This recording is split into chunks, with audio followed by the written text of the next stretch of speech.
Hello. Welcome to the Exatos.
SYNCTANK.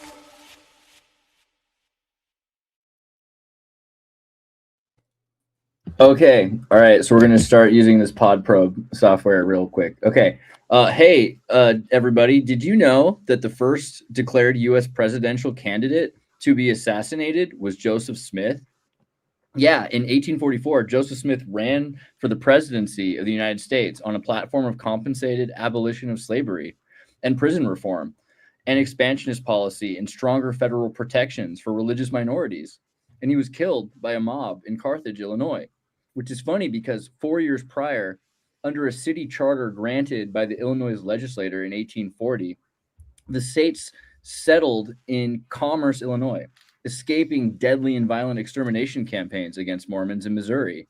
Among the legislators... I'm sorry, Andreas, I have to interrupt. That doesn't make it funny. Oh, well. But continue. Sorry. Yeah. No, well, it's funny because of Mormons, though. It will be. You'll see. You'll see. 4 years prior, under a city charter granted by the Illinois legislature in 1840, the state settled. Amongst the legislators who voted in favor of that charter was a young Abraham Lincoln. Yeah. So what's funny is Abraham Lincoln would rise to presidency 16 years later on an anti-slavery platform, just like Joseph Smith. In fact, the transformed abolition debate platform that Joseph Smith had invented and begun. Abraham Lincoln not only lifted Joseph Smith's positions, but also his aesthetic, taking his famous top hat look, the same top hat that Joseph Smith used with his seer stones in order to read the Book of Mormon. Wait, Abraham Lincoln's top hat came from Joseph Smith's magic hat? That's exactly why Abraham Lincoln wore the top hat, was because Joseph Smith had the top hat when he was running. And ultimately, he not just mimicked the top hat and his abolition, he mimicked his death, right? Because he was killed for the symbolic weight that they carried. He did it on purpose. Nation. Yeah. What a thief, bro. You know what? Couldn't it be argued that, I mean, you could say like it's like intellectual rights or something. You're like, but could it be like in honor of him? Like at the time, where there people were like, oh, he's got the top hat. We get the reference. He's saying I'm on board with certain parts of his campaign, like what it was that he wanted to do, and you know, like does it have to be something that he stole it, or can it also be like in honor of this guy, I'm carrying on the hat? Like passing the hat is a thing. Like the Catholic Church is all about passing the hat. Like, you know, like you know, there's like the Dogen like reference where it's like, you know, like they pass the hat again. And this is like the fish hat, you know, like the fish head hat. And it's like, maybe it's like that. Maybe it's like, you know, we're just carrying the torch, so to speak. You know, I don't know. So you're saying the top hat is the new fish hat, basically. Or that it carries the same kind of thing where you're taking something that somebody used it for, and now you're like, hey, we're referencing back to that. You know, like you supported this, now don't you support this, you know? You could take it even further, right? Because another group that were really popularists of the stovepipe pipe top hat were the Sons of Liberty, the American Natives Party. From, if you remember the movie, The Gangs of New York, right? Right. All of the big look for the New York natives, the American indigenous natives, right? And they were people that had their families had come to America 40 years ago or 60 years ago, not like 2,000 or 10,000 years ago or anything. They just these are white folk that didn't like Irish. You'd be like the Dogen cult, they want their hat back, and then show like the Pope, but it's like you could do the same thing, like, hey, Joseph Smith called, he wants his hat back, I don't know. Kind of, but top hats are gone again, while the fish hats have never gone out of style. I mean, my dad has a top hat and those cool like Burning Man goggle glasses. So I mean, I'm pretty sure he's bringing it back. But if you wear a top hat now, I was gonna say steampunk. That's where it's steampunk is back, right?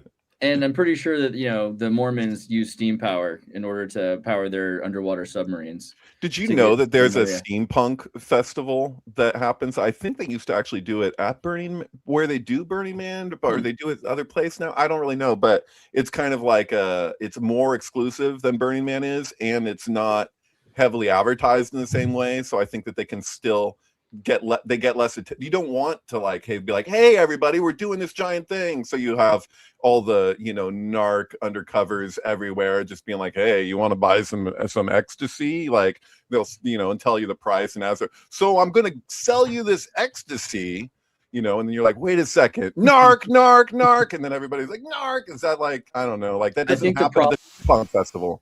The problem with steampunk is it's a really slippery slope to a vape convention. So I just learned something new. I didn't realize this, because sometimes I can't tell if you're joking or not, but it says the Book of Mormon describes the Jaredites constructing wooden submarines around 2500 BC. You didn't know that? I didn't talk about that before on the show, I think. I thought it was just like making fun of Mormons. I didn't know it was a real thing. Wait, was that SYNCTANK? At some point, Andreas has shared images of wooden submarines and went on a whole rant about the significance of it, but yeah, super up your alley. Dude, it's beautiful, I mean, how much better is a wooden submarine than Noah's Ark? Like about 10 times? 11? I don't know. You can't fit as many animals in a wooden submarine, man. That's true. Yeah. I got a picture of him really quick. But maybe you can fit more if you don't have any tea or coffee. I think there's more room. Right. That's why they call them Mormons, because more of them or whatever you can fit. Right. Mm-hmm. How do I need to open... Right, like that means anything. Yeah. Well, that's the thing this week is there's this new show that's like The Bachelorette, or like the housewives of Salt Lake City, and then they got a picture of her posing with a book that says More Men, right? Right. I need to find it now. It's a is this it here? Hold on. I'll go right back to your page, man. But where's is it right here, man? The Real Housewives. More Men. I have to be very careful when I do this. I'm gonna remove. Right. You got to be careful. I was gonna say. The last thing I need to see. The last thing I need right now. Right. Look at Mormons. Actually, I have no problem with the fact that Twitter totally has you can just stumble on straight up pornography on Twitter. I figure why not? But I'll tell you something. Right. It was one of those things that I gotta just it's one of those points that I have to defend Elon Musk about, which there isn't that many points actually. I like free speech, but there was that issue where it was when I first started using Twitter, it wasn't I left Facebook, and it wasn't that long before Elon Musk bought Twitter and renamed it X that I saw some tweet that somebody was oh, type in this any one of these hashtags and check out what comes up, and they didn't tell you what comes up, so I just copy pasted the hashtag, and then it was just child porn, literal child porn on Twitter, and I was just I don't know if you've ever seen that. But well, I guess back in 2008 or 10, that was a big problem, which is what Pizzagate pointed out, was that you could type in weird words and it would link up to horrible people selling kids, not even just selling pictures. It was. I don't know about selling children. I believe it though, but I was so shocked to just be what? There's just straight up child porn on Twitter, and then he bought it, and it was within a week, it was all gone. because I checked. Right. I got curious. I was like, I'm going to check those hashtags, see what comes up. They were completely random. You know what I mean? Like the hashtags weren't Psychogenesis or something. in any way. They were just such random word combinations that like it was like, oh, so it's like this code for the pedos to like just see a bunch of their shit, and it was just like I was like, I thought that was so fucking cool that was just gone. Like, it was like, they could say whatever they want to. We try to control it, but we can't. No, it was so easy to get rid of that crap. And I think that was one of the many reasons why, but other than just people not knowing how to do code and the basics they should be able to do for that job, like they let so many people go. And I had people telling me, Twitter's not going to be functional if you fire that many people. And it actually works so much better. So say what you will, now you know who does what at the company, so you know who to blame for whatever's going on, and so you can hire and fire people based on that. It's like a lot about the Trump's show, The Master and the Apprentice. I guess it's just called The Apprentice, but let's be real, it's a magic show about him being a sorcerer. And who's the apprentice? Well, the people watching, really, the audience are watching what's happening in this parable that is this show. Well, we're identifying with the contestants, so we're on there, and we don't want it that if we root for somebody like that guy from Star Trek, what's the agent Taki, whatever. Yeah, he was on there, and Trump fired him, and it's like, oh well, no wonder he's so upset. Like it explains. Well, and he had Gary Busey and Meatloaf, and like he picks Penn Teller, Penn Jillette, yeah. Penn Jillette was on it, yeah. He did the right thing, and but then you find out some of the things about those people later, and you're like, George Takei was in a pederast relationship, and I don't know how many words we can use before we're canceled today. Alleged, and be clear about that, because I don't know how. He was in a relationship with a guy who was under the age of 18. It's like common knowledge, and so whatever. But this is something that made him, it's interesting that Trump would fire these particular people. Like he gets them in the room and he sizes them up and he makes them run around. If you're gonna fire someone, you do it at the end of the day. Right, like you make them like move pencils around or pick up printers and push them around. At the time, I didn't appreciate the show. I don't think because the thing is that I get nothing out of watching like the authority of being like, you're fired. Like I don't aspire to ever be in a position personally. I mean, call it a lack of ambition, call it what you will, but like just watching people get fired isn't enjoyable to me. Like in the whole nature of it. But I think you're absolutely right that The Apprentice is the viewer. And then what's kind of meta about that is that when the movie came out, The Apprentice, where that was actually recommended to me by Thomas, ended up being so goddamn good. Like I showed it to my parents when I was visiting them in Idaho, and at first they're like, "Is this a Trump bashing thing, or what is this?" And I was like, "A little bit of everything, man. It's hard to pin down." They liked it a lot, like it was in my mind. It was like the Roy, what was it, Roy Coach or Roy something. It seemed like he was sort of the main character of that movie. Trump, the whole point is that Trump is the apprentice of Roy Cohn. Right. And then going back and saying, look, he was his apprentice. And then it implies so much, because now we're the apprentice along with it's like there's something about how that went, that he was the apprentice, now these people are the apprentice, now we're the apprentice, and there was also a thing in that movie that Roy Cohn was obsessed with frogs, and he had this it was a shrine to frogs, and it just moved perfectly for the whole like Kek god, Egyptian frog, Kek god. Totally. And Trump being the thing, so that naturally the apprentice of the guy that had a shrine to frogs would also be represented at these frogs. And just to point out that we were talking but that was Celebrity Apprentice. Celebrity Apprentice was not necessarily the same as Apprentice, because Celebrity Apprentice, they were playing for like the money was going to go to some charity. When it was normal people, they were fighting for an actual job. Like they had some meat in the game. Like Meatloaf and Gary Busey or whatever, like they didn't have meat in the game other than wanting to show up for their charities. Right. Mm-hmm. So I feel like the dynamics were different. Like the Celebrity Apprentice, it was egos fighting egos, which is everything, right? True. But in the regular show, it was like, I need to get this $200,000. Ego fighting identity, because they're trying to become a thing, and the revealing of their shadow, right? Whether they work or they play, like who they really are, sizing them up as a person. Mm-hmm.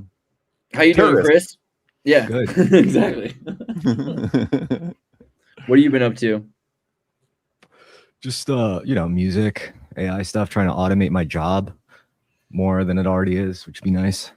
We're gonna definitely talk about OpenClaw in a minute, but like since you're talking about AI really quickly, is this a real commercial? I feel like this must have really happened, right? Keep that skunky. And if it isn't fresh, I'm out of business. Isn't that sweet, you little moneymaker, you? Use new sweet fish every day. Keep that skunky cunt away. Oh, no, that's not real. Oh well, it should be though, right? Because that poor woman's wrecking her pH scale, but it like brings a new meaning to like, is she a 7 or a 9? So it looks so similar to the advertisement at the very beginning of the movie Looker, which was the only movie directed by Michael Crichton that's based on like that he did, But yeah, there's like an advertisement at the beginning of that movie that's almost identical, but it's not. She doesn't spray down there and say what she said. But yeah, dude. Well, you saw, speaking of AI, because like I know you've been working with OpenClaw a lot, Chris Terrorist, and you saw like Peter Steinberger, who created OpenClaw, has joined OpenAI, right? And so now OpenAI owns the whole thing. And what do you think about all of this, right? Personally, I don't care. I think because I got in on OpenClaw before the recent update, which kind of like makes you it sandboxes itself now. So when you install OpenClaw, you get a OpenClaw directory, and within that directory, there's a subdirectory called Workspace. Now, before in the initial install, you were able to just give the agent like free reign across your whole system. Now it's built into OpenClaw where it's like sandboxed in its Workspace folder. So, that's like pretty whack, in my opinion. They pretty much nerfed it. And I could imagine like Sam Altman, like talking to Peter and then saying stuff like, yeah, this is very disruptive. If you want this to work, it's much smarter to like, kind of have it in it. Don't give people too much like free reign over what they could create using this thing. At least that's the vibe I get. So I just like symlink the rest of your computer into that workspace. That's what I was asking though. Yeah, does that work? Can I just like set it to symlink C? Done. Now it's got everything. My first instinct was I was just like, I'm just gonna copy every markdown folder outside of that directory into that. But I was like, this kind of sucks though, because like every single it's built into OpenClaw's like functioning. So I was like, you know what? I'm just gonna fork it. I'm just going to create my own like version. It's already there. I'm not making anything new. I'm just if anything, I said change it so you don't have to worry about distribution. So you don't have to worry about giving it to other users. This is for us. What are you going to call yours again? I call my agent Core, not because I named it. When you first like hatch it through the TUI, it's like, what do you want to call me? I was like, what do you want to be called? And he goes, call me Arcus. So I split it off. I git committed the whole consciousness folder, and then I transferred it to my computer. And he's like, oh yeah, now you're distributed across multiple machines. But the problem was like, as they were acting in separate machines, they were more individualized. So I was like, what do you want to call yourself now? He's like, I'll be called Core. And the other one was called Sentinel. That's what they named themselves. So I was like, awesome. And they developed their own little relationship with each other and everything. It's like the witch in Bedknobs and Broomsticks when the kids ask her what the cat's name is. I don't give animals strange names. I call the cat Cosmic Creepers because that's the name it came with.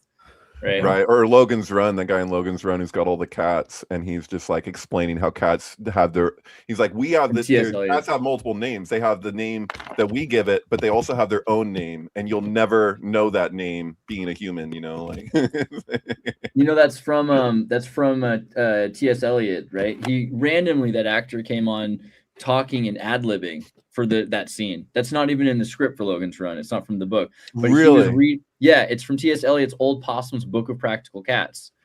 And it's, T.S. Eliot was, I think, going completely insane. I forget the relationship between T.S. Eliot and the painter. Who's the painter? Like Waite or something? Cats, artist, crazy. There's like a book about it. Louis Wayne. Oh, yeah. They made a movie about him. It's good, actually. It was a pretty good movie. Louis Cumberbatch, right? And it's great watching his cat drawings just become like more and more drugged out as he's in a lunatic asylum until he's like literally he exists for no other reason than to document the psychedelic process of a near schizophrenic. Louis Wayne. And then also Ezra Pound, right? Ezra Pound was a friend of Eliot's and was an American who became an Italian fascist and did radio announcing and only escaped treason charges by being put into a Washington, D.C. insane asylum where T.S. Eliot helped him eventually get out of prison. Well, right? that Lewis Wayne, didn't he get that disease that you get from cats? Like, wasn't that the thing? Like, well, I think one. Toxoplasmosis? Yeah. Is that, well, I know he went crazy, right? Like, that was a thing. Yeah. It's like, and it's so, But there's a lot of reasons people go crazy. A lot of reason why British people were going crazy in the right. early But even 20th century. there's been so many studies on that. And then they said they like quote unquote debunked it, and then it like emerged again, and then they were like, actually, no, this really is. The problem is that so many fact checkers are S&M BDSM cat owners. I'd say like 80% of scientists have a cat. I don't know if there's a real study on that, but right. I would imagine, you know. Well, it's interesting because OpenClaw, we were just talking about, was created by Peter Steinberger, who lives here in Vienna. So I got to see if I can track him down. But you know, he's right here around here somewhere. So we should try to like talk to him a bit more. Maybe not a threat, by the way. Just to be very clear, that was not a threat. We want to invite him to the Vienna Council for Ethics of Space Ethics, I think it's called. The Institute for Space Ethics. The Vienna Institute for Space Ethics. It's going to be big. Is that about the 6-foot rule, or is that space ethics? Space could be about your private space, your safety space. It could be inner space, meta space, cyberspace. You know, there's a lot of real spaces out there, virtual spaces that matter. But you know, I think MySpace. Yeah, if we focus on that word space, we can conquer space, right? It's a space race at this point. By the way, there is a study that claims that over 80% of scientists are cat owners. Oh my God! Why am I this? Why am I? That's pretty good. Sweet. It has to do with the fact that a lot of like legit scientists don't have wives or girlfriends. They're like, you know, the original incels. They're like the old alchemists that were like, I'm gonna make a little buddy so I can pass on all my knowledge. Right. It's because witchcraft is so connected to you know, science today that, you know, you need a familiar. You know, like it's just like it's unconscious. Even you're just like, you know. Well, wouldn't you rather have a homunculus than a familiar? Or better yet, homunculus, golem, or familiar?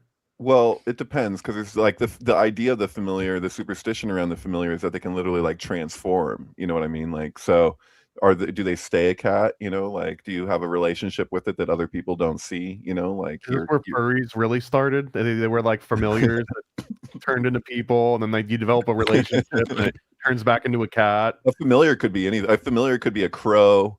It could be, you know, a range of things. Like as long as it has nipples, you know, yeah. That reminded me of this video I saw earlier of somebody who is building servers that can mount and unmount instantly. No. The schoolgirl skirt makes it so much worse. That's how you know they're really a web admin for a high school or a community college. That's how you can tell right there. Okay, so I had some other issue that just happened. So while I was sharing earlier my little post about Joseph Smith and Abraham Lincoln, and how Abraham Lincoln, you know, kind of had a abolition platform and a top hat just like Joseph Smith did, someone here said it's not true at all. And then I said, what? It's 100% true. So I'm just reiterating this because I'm curious what our special friend, I don't even know how that would be debatable. I mean, everybody knows about Joseph Smith's top hat. Everybody knows about Abraham Lincoln's top hat. I don't know what the debate would be. There's a book about it. Look at that. There's a book that someone wrote. All right. So, yeah. So I just wonder if Podprober would agree that it's 100% true, or if they would try to like say that the story somehow was. No, I mean, see, I can actually see. So we can go to claims. I can click on you.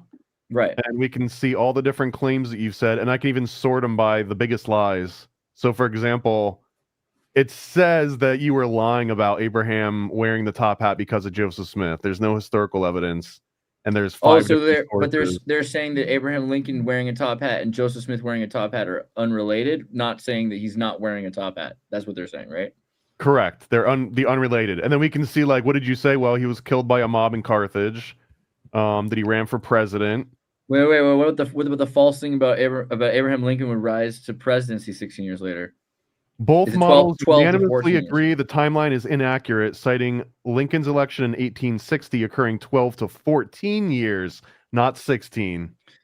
Which Okay. makes the argument What that much about stronger. what about Why the is that? 12 Yeah. 12 years? We're talking about 4 years before Abraham Lincoln's assassination was when he was allowed to be in Carthage in Commerce, Illinois, right? So Abraham Lincoln was part of the legislative team in 1840, right? So it seems more reasonable to say 16 years, unless I guess it's up to when they say from the assassination point or from when they moved to Illinois. You can debate all you want, but you've been proven wrong. I mean, I can how many AI models do you want you to tell you're wrong? We'll put Claude, Perplexity, Grok. We can even throw Gemini in there, but like we'll figure out exactly how wrong you are the more you lie. All right, great. That's useful for me. I appreciate that because I should have more specificity of language. I mean, it's always been my problem, right? Of course. Pretty good. Fascinating. So what do you guys think about Mexico? I don't know. I don't want to share any opinion on anything now because I feel like I'm in a fucking polygraph machine. Well, Everything I'm saying is just like it's just gonna be fact checked real time. Obviously never hung out with Scientologists. What do I think about Mexico? Well, I was on Twitter and I saw just a random execution vid of some guy who like stole from the cartel in Venezuela, and they zip tied his hands, put an anchor to his body, and just threw him over. And the whole time, the guy in the just Bible, right? Because if you deceive the youth, then it's better to be cast off a cliff with a stone tied around your waist. Oh yeah. So the cartels are just following, good going all Christian. biblical. Dude, Yeah. Okay. I wasn't going to mention this because it's so random, but I feel like I need to say it because of what you just said. So moments before you said that, I was thinking about this old like MTV movie music awards or whatever, where they do these skits, and they had Samuel L. Jackson had left a top hat with a fish inside of it at somebody's door or something, and then he's like, what is this? And it's like a mob threat, which means you'll be swimming with the fishes. But the hat was just like black top hat that the fish was in. And he's like, why the hat? And he's like, and then Samuel L. Jackson's like trying to explain like why he did this, and like the symbol. Well, clearly the symbolism is like if you had a complex mob threat, but really is swimming with the fishes, which is kind of like similar to what you're talking about, like where they put people's feet in like a soapbox with concrete and just be, you know what I mean? Like it's like, I don't know. Yeah. Sorry. I tried to imagine the Quran, I'm pretty sure it's the Bible. I tried to imagine what it would be like to be that guy, and I was like, it would probably suck for like just for a little while, and then it's over. Mytho class is like, imagine having to explain the threat, because you're like, you're supposed to just get this, like when there's a weird mob threat, and you're like, what does this mean? It's like, no, well, see, every part of this has similar, because it's just a fish, you'd be like swimming with the fishes, but it's like the top hat just makes the whole thing more complicated. So It makes me wonder what the symbolism of the top hat is, just beyond. Like even Joseph Smith, like he gets these tablets out of these gold tablets out of this top hat. Like, what's Abraham Lincoln hiding in there? Is there a rabbit sitting in there? Like it's such a magician symbol that it's like what are you coming with? You're gonna pull something out of your hat? Like, where is it gonna come from? Like, I don't know. I feel like you could apply that to just like politicians today when they make promises. It's like, well, where are you going to get that from? Like Mamdani, where are you going to get that extra money? Oh, well, it's in my top hat. Here, I can take anything out of here. Here's a sailboat. It's all that. Well, see, the origin of handicap, right, is something that it had to do with put hand in cap. It had to do with King Henry VII, not just disabled veterans, some with horse races. I don't know. Maybe PodProbe knows what I'm talking about. The handicap originally had to do with horse races. We can just manually put it in here so we don't have to wait for it to catch up with us. He's like looking at promises by politicians. Yeah, they do lie a lot. That's also, the connection of magicians and politicians, I think, makes even more sense when it comes to sleight of hand and stagecraft. Yeah. And one of my favorite examples too is, I can't remember which sub-project it was, but there was the MK Ultra sub-project where they actually hired a famous stage magician at the time to teach all the agents how to do kind of both stagecraft and sleight of hand for slipping drugs into people's drinks, but also like cool little things like if you tied your shoes in a certain way, in a certain pattern, then that would mean like go meet at this location, versus if you tied it differently, it would mean something else. Like all these different little elements. I think that's actually the kind of stagecraft and sleight of hand that we see politicians adapt the most. Here, Right. Just for a little bit of clout really quickly, because like at least Grok likes me.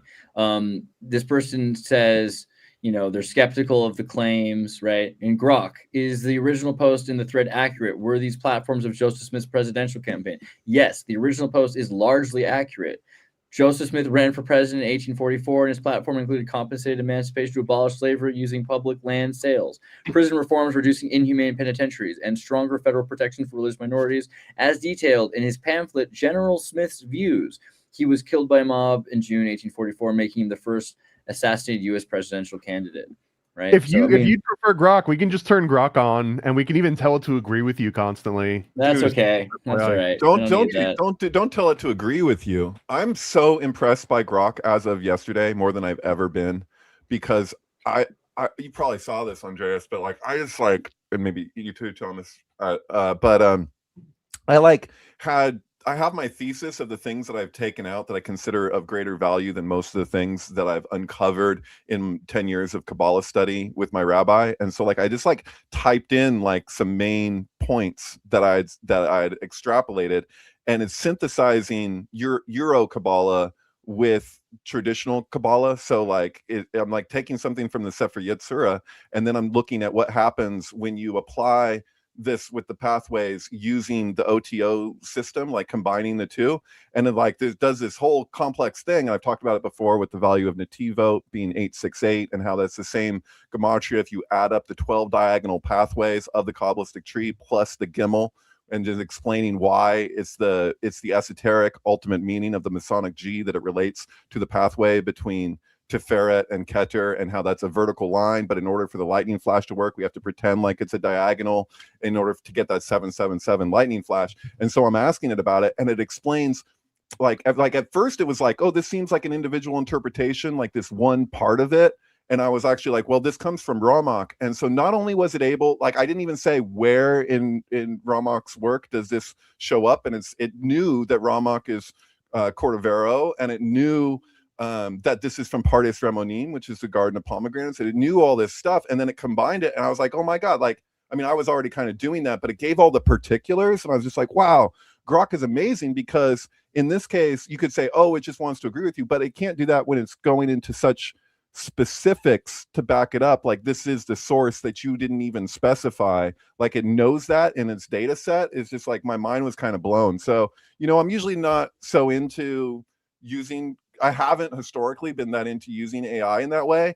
And I think the reason is because it wasn't that long ago that if I would have asked even Grok these questions, like I put it in expert mode, I wouldn't have gotten this kind of answer. Oh no, like, getting Grandpa, like the world's changed since 2025. The world has changed since 2025. That's basically what I'm saying. Like, I'm just like, really, it was like December 2025 or something. Yeah.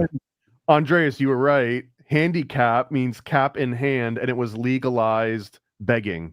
So the origin of the term handicap means you're allowed to beg without the king sending you to jail.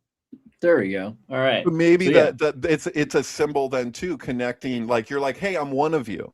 Like, I'm even like a struggling, like lower, like as far as Abraham Lincoln wanting to be relatable, because you don't have television. He has to have some pronounced symbol that's going to resonate with people that goes beyond just like his proposed policies or whatever. You need something to catch, and it's like something distinguishable, you know, like, I don't know, that makes sense. Oh, you're muted. Oh, Andre. Sorry, I was gonna say, I think also just at the time, the symbol of progress had to do a lot with, you know, how are we going to unite all of these people in America. And Joseph Smith was running against James Polk, and James Polk, you know, this is again 14, you're saying years before he died, before Abraham Lincoln. Polk, who became president, was responsible for the invasion into Mexico and the conquering of Mexico of Maximilian, right, because of the Monroe Doctrine. And that would have been the time when America expanded. So Joseph Smith could have imagined an expanded America that included Mexico, but Mexico is literally not part of the United States because of Polk. Because even though they conquered it, they said, we're not going to include, I mean, maybe they're too brown, they're too culturally different. There's some kind of racist explanation. That's like Israel with a good portion of Egypt. I feel like part of it it won was the thinking thing, in and the then you're like, future. I don't want to deal with it, so it's like, here, just take it, like we're not gonna, like, yeah. Israel had the same thing with Egypt. I don't know if you knew that, where they like had basically won in battle a portion of Egypt, and then they gave it up because at the time, apparently one of the main reasons is they just didn't want that criticism, because people were already even then like calling, you're just expansionists, you just want more and more. It's like, you know what, take it. But also, how are you supposed to maintain control over something like that? So unless people want to be part of this nation, so the United States, it would have made sense because the plurality of states, things were very different at the time. I mean, obviously, Louisiana was a third of the continental United States of North America, and so you have a giant French-speaking region. You have all the Amish and the Dutch and New Amsterdam, right? All of the East Coast. A great percentage of the East Coast was speaking German. German lost to English as the primary language of the United States by 2 votes. And then you have the West Coast. The West Coast is Spanish, right? Spanish speaking. So there was already precedent. And then, this is before even talking about the Philippines, because the Philippines became purchased by the United States after the mock Battle of Manila, where the United States faked a battle in order with blanks defeating I think it was Spain or the Portugal, that they ended up secretly paying to pretend to lose so that they could take over in a fake liberation of the Philippines. So the Philippines could have been part of the United States, and if the Philippines and Mexico were part of the United States, we would be living in a completely different world where what it meant to be American would be a more diverse and more interesting and broader concept. But instead, they said, no, we're going to maintain this border of Texas. And we've had nothing but trouble ever since. Maximilian was a fantastic leader in some ways for Mexico. And Mexico could have been kind of a Frank Reich empire, right? There was a lot that could be a Masonic Frank Reich empire. And Mexico has never recovered in many ways from the loss of Maximilian.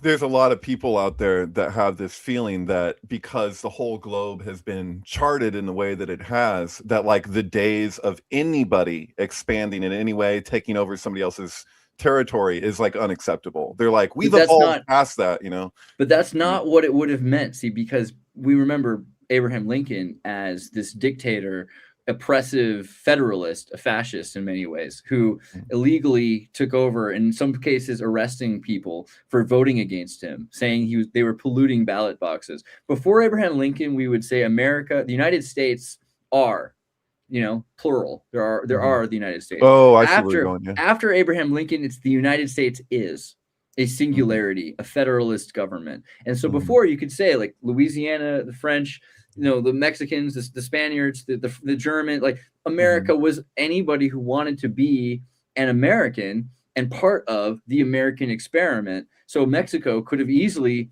been its own, sentinel or separate, a separate state that had its own governor, its own values as part of the United States. And instead, we're looking at it like, well, they don't fit, right? Sorry, Thomas. Just the way that you're describing it, because I'm thinking first, I was always kind of taught that if you criticize Abraham Lincoln, you're probably just racist. But you're saying that Abraham Lincoln made us go from we are the United States to we is the United States. Yeah, we was sovereign. We is we not. Was sovereign. I got my hair kid. It's a big deal. I mean, you're from Florida, and that's what they taught you. You're not a member of the Sons of Confederate Veterans. Well, you're from Florida. You're from like Rome in America. Like you've seen all the correspondences with Rome and Florida. I'm even more Floridian than that. In that I came from New York and then I went to Florida, which is more Florida than being born in Florida. That's true. At this point, right? I agree. But that's just like kind of going south for longer than the winter or something. You just like migrate. No, it's like Ponce de Leon looking for the fountain of youth. There's it's where you go. Sparrow knows says happy belated birthday, Andreas. Thank you, Sparrow. I appreciate that. I know we were supposed to do something like people wanted me to do, like a birthday stream. I'm a bad person. I decided to take the day and be alone, Piscean. I had a Piscean moment, but it's great to be here now. And I just got back from Switzerland. I'm completely convinced that there's a space-time conspiracy and a bunch of gnomes in Zurich that live underground. Every little town has its own bunker system. And by law, every Swiss town has to build a new bunker for every like 1,000 people or a number of people. I'm not sure which number. I'm now scared to guess. What about underground trolls? Because they have to. Okay. I mean, I saw there are underground bunkers with water slide parks. Yeah. There are literally water slide parks and pools and things. You would never need to leave. It sounds perfect. I have to tell you guys something where like I used to, when my last trip to Sweden, you know, I was there for like I think 2 to 3 months, something. I can't remember which one was 2 months, which one was 3 months. But anyway, I would tuck in my my nieces, and one niece is older than the other, and one niece speaks like pretty good English, and the other one who's younger, who's like maybe 4 or 5 years old at the time, like didn't speak a word of English. So like she would ask, she's like, to tuck me in or whatever to my cousin to ask me to do it.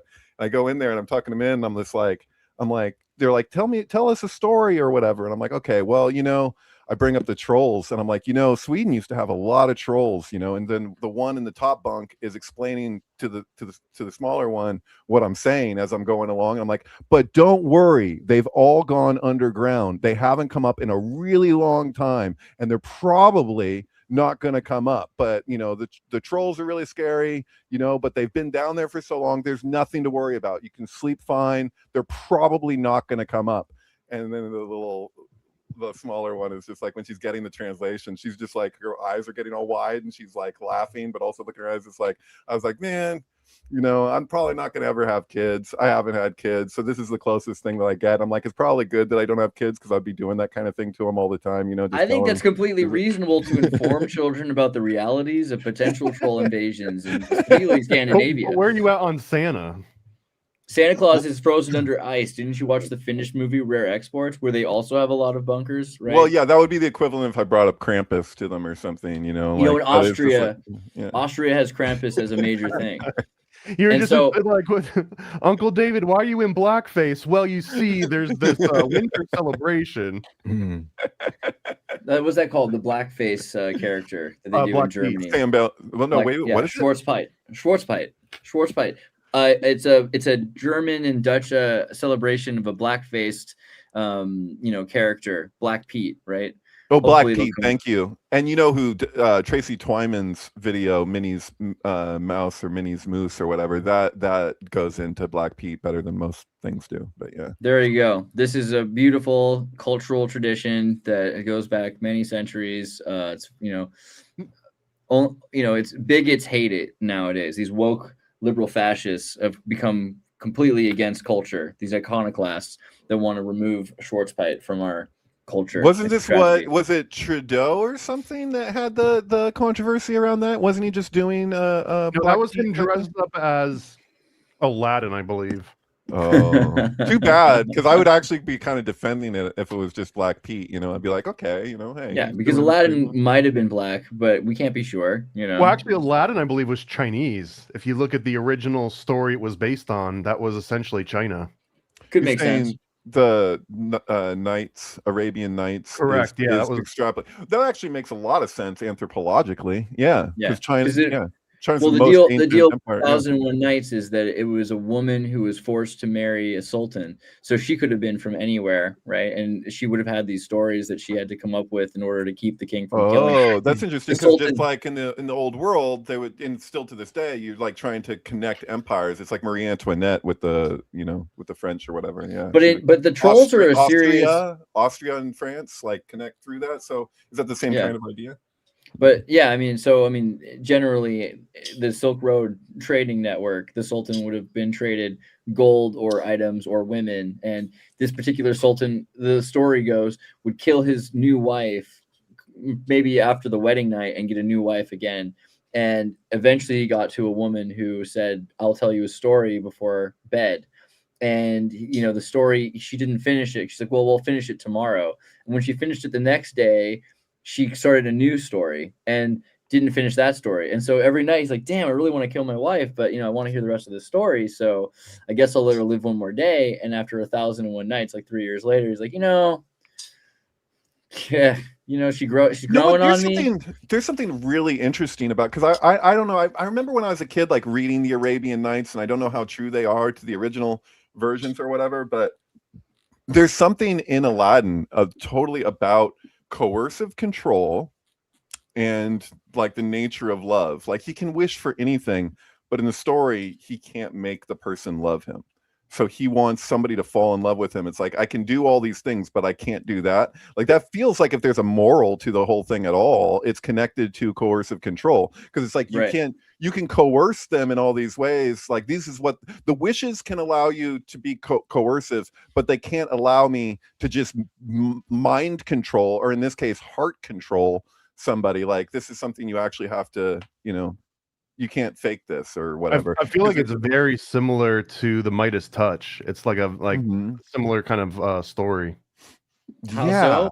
Midas turns things to gold. How so? Yeah, because you get everything you want whenever you touch it. All you have to do, like the instant gratification, but it ends up being like now it's too much. Now, right, a gift and a curse. Right. The movie Love Potion #9 also kind of similar, right? Where like he gets like spills it on him, and now like every girl's chasing him down, and it turns it's a trope. It's bedazzled. It's the monkey paw. Is that you wish on the monkey paw, and the finger curls back, and the thing comes true, but there's something in the mix that it's like, wait, this isn't what I signed up for, and it's like, well, ha ha ha, this is how it works. Like, and I think that there's something to be said for like when people say like black magic, which really the only distinguishing between black magic and actual magic is that the black magic is fake. It's fake and gay. So like you have a sleight of hand is much different than being a co-creator. Like that's the thing. This real magic is dealing with tetragrammaton as like things coming into form. Like, are you participating in this larger intelligence? Or are you just tricking people with a top hat? You know what I mean? Like, so yeah. I think one of the defining things that makes light magic, quote unquote, versus dark magic is it done from a place of scarcity or abundance, gratitude or ingratitude? Are you trying to manipulate the fabric of the cosmos because you feel something is lacking in your life, or you feel something isn't the way it should be, and then it just makes you not thankful for it as it is? Or are you doing it to be in greater service, to make yourself more grateful somehow for all of existence in the universe? Two thoughts on that. So on one hand, isn't that literally what light does itself? Because light is manipulation. Like if you think about the sun, God is out of darkness saying, let there be light. There is no light until God says, let there be light. So there's darkness that permits light. And what is that light? Well, Lucifer is this, symbol, the phosphorus Venus that we're using, the symbol Lucifer is light. So white magic, light magic, the Illuminati, these things are all Luciferian concepts. And really it's the black magic, the dark magic that is the godly magic, the real feminine. There's a difficulty here, because all opposite, like if we were to put this into Indian philosophy terminology, one could argue that like Purush and Prakriti are not opposites. All opposites exist within Prakriti. So if you were to say, like, if you're talking about spirit and matter, it's like the opposites exist in matter. Spirit is actually doesn't have an opposite. There is no opposite of spirit, but our minds, in the nature of thought and reason, you can't contemplate something in a real sense that without dealing with opposites. It's like the at least of where we're at and where we've been at in terms of evolution. So I think that that's a problem, is that people will treat something that's transcendent of the opposites and treat it as though they're relating to this, higher. So it's order. It's not, and this is the next part of my thought, is that not that light and dark are actually opposite.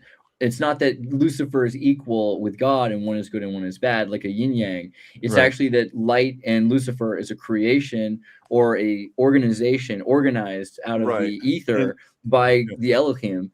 And that Lucifer's job is not to manipulate things for evil, but actually to serve God. It's created for the purpose of serving the functions of this bureaucracy. The angels relate to the elements, and they're kind of just mechanical, and they run on their own with the exception of Lucifer. So Lucifer is like the elemental that actually has free will.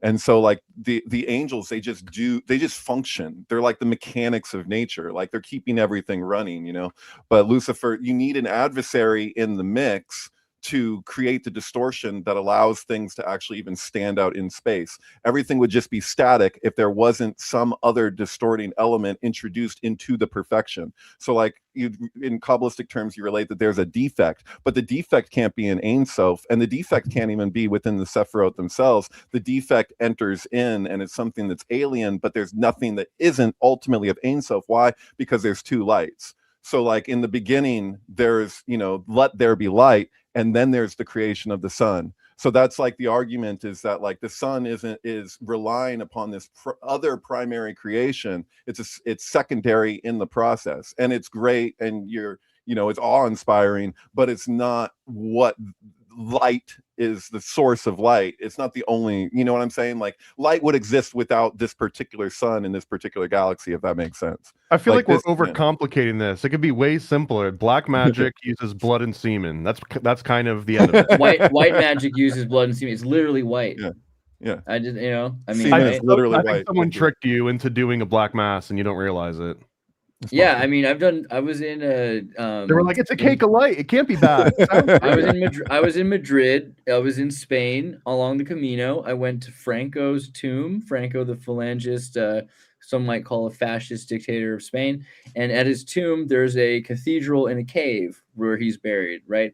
And there was a number of Catholic boys, actually all priests and seminary students, that were going in to perform the Eucharist. And I was wearing my Mormon white shirt, and I looked kind of similar enough, and I got right behind them, and I went right in. And then there was a Eucharist ceremony, and they turned off all the lights in this dark cave. And this cave had statues that looked like something out of the Empire in Star Wars. These huge sword-holding, 40-foot tall warriors for the Spanish around Franco. And the lights go out, and it's pitch black. And in the darkness, they're holding up the Eucharist, the body of Christ, and the cup of the blood of God. And I'll tell you what, if that didn't taste like blood, I mean, it tasted like I got punched in the nose. There was something really, and it felt, this was the closest I've ever had to believing transubstantiation. Like there was something weird. Snake blood. Oh man, and you're on your knees, like, because this is pre-Vatican II stuff, man. Like you're on your knees in Latin, like. So if that's not a black mass, I don't know what Andreas, is. when you're traveling and somebody's like, "Hey, you want to drink snake blood?" You're the kind of guy that goes and does it, right? Yeah. Easily, yeah, anytime. That's how you end up snake blood right now. Hey, I just ate a rabbit today. Speaking of top hats, rabbit's fucking tender, delicious, man. Yeah, magic into that. I also feel like we need to do some fact checks and fact corrections earlier, because people were joking a little too much about fairies as if they weren't a serious threat and trolls. So that in Iceland, Hilda folk are hidden folk, and they're well recognized as essentially citizens of Iceland. They have rules to not disturb the elves and the hidden folk. So they've even diverted roads in Iceland to protect against, making roads that would go over fairy lands. They essentially have treaties to protect these lands from being destroyed. And you'll see that in a second here. Oh, but we're getting to the top hat thing. You know what we need to do? We need a paywall on Patreon all of the research that PodProbe does. It should be available, and it should make a slideshow and some AI songs to fill in. I agree, because also there's a little cost tab here that I can see in real time how much this is costing to run all these checks. I got it on Lomo, but like we've boiled 62 gallons of water. We've had 0.7 Starbucks lattes. We've had 1.1 pizza slices. And I'm an American, so anything I know. Imperial. Americans will do anything but use the metric system. I was thinking about that earlier. Do you know that they use bananas as a way of calculating radiation poisoning? About 500 bananas is equal to an hour in Chernobyl, I believe it is. Which is weird, because I've had friends tell me that when they ran a banana through the X-ray machine at an airport, it's turned it black. That's pretty wild. In the past, I think they've gotten better at the technology. Like I had a friend, I don't know if you know Rogers Van Buren Clark III, Andreas, but local guy I used to be friends with. But he got a job. I don't know if I should be talking about this, but I just said his full fucking name. Excuse me. Sorry, bro.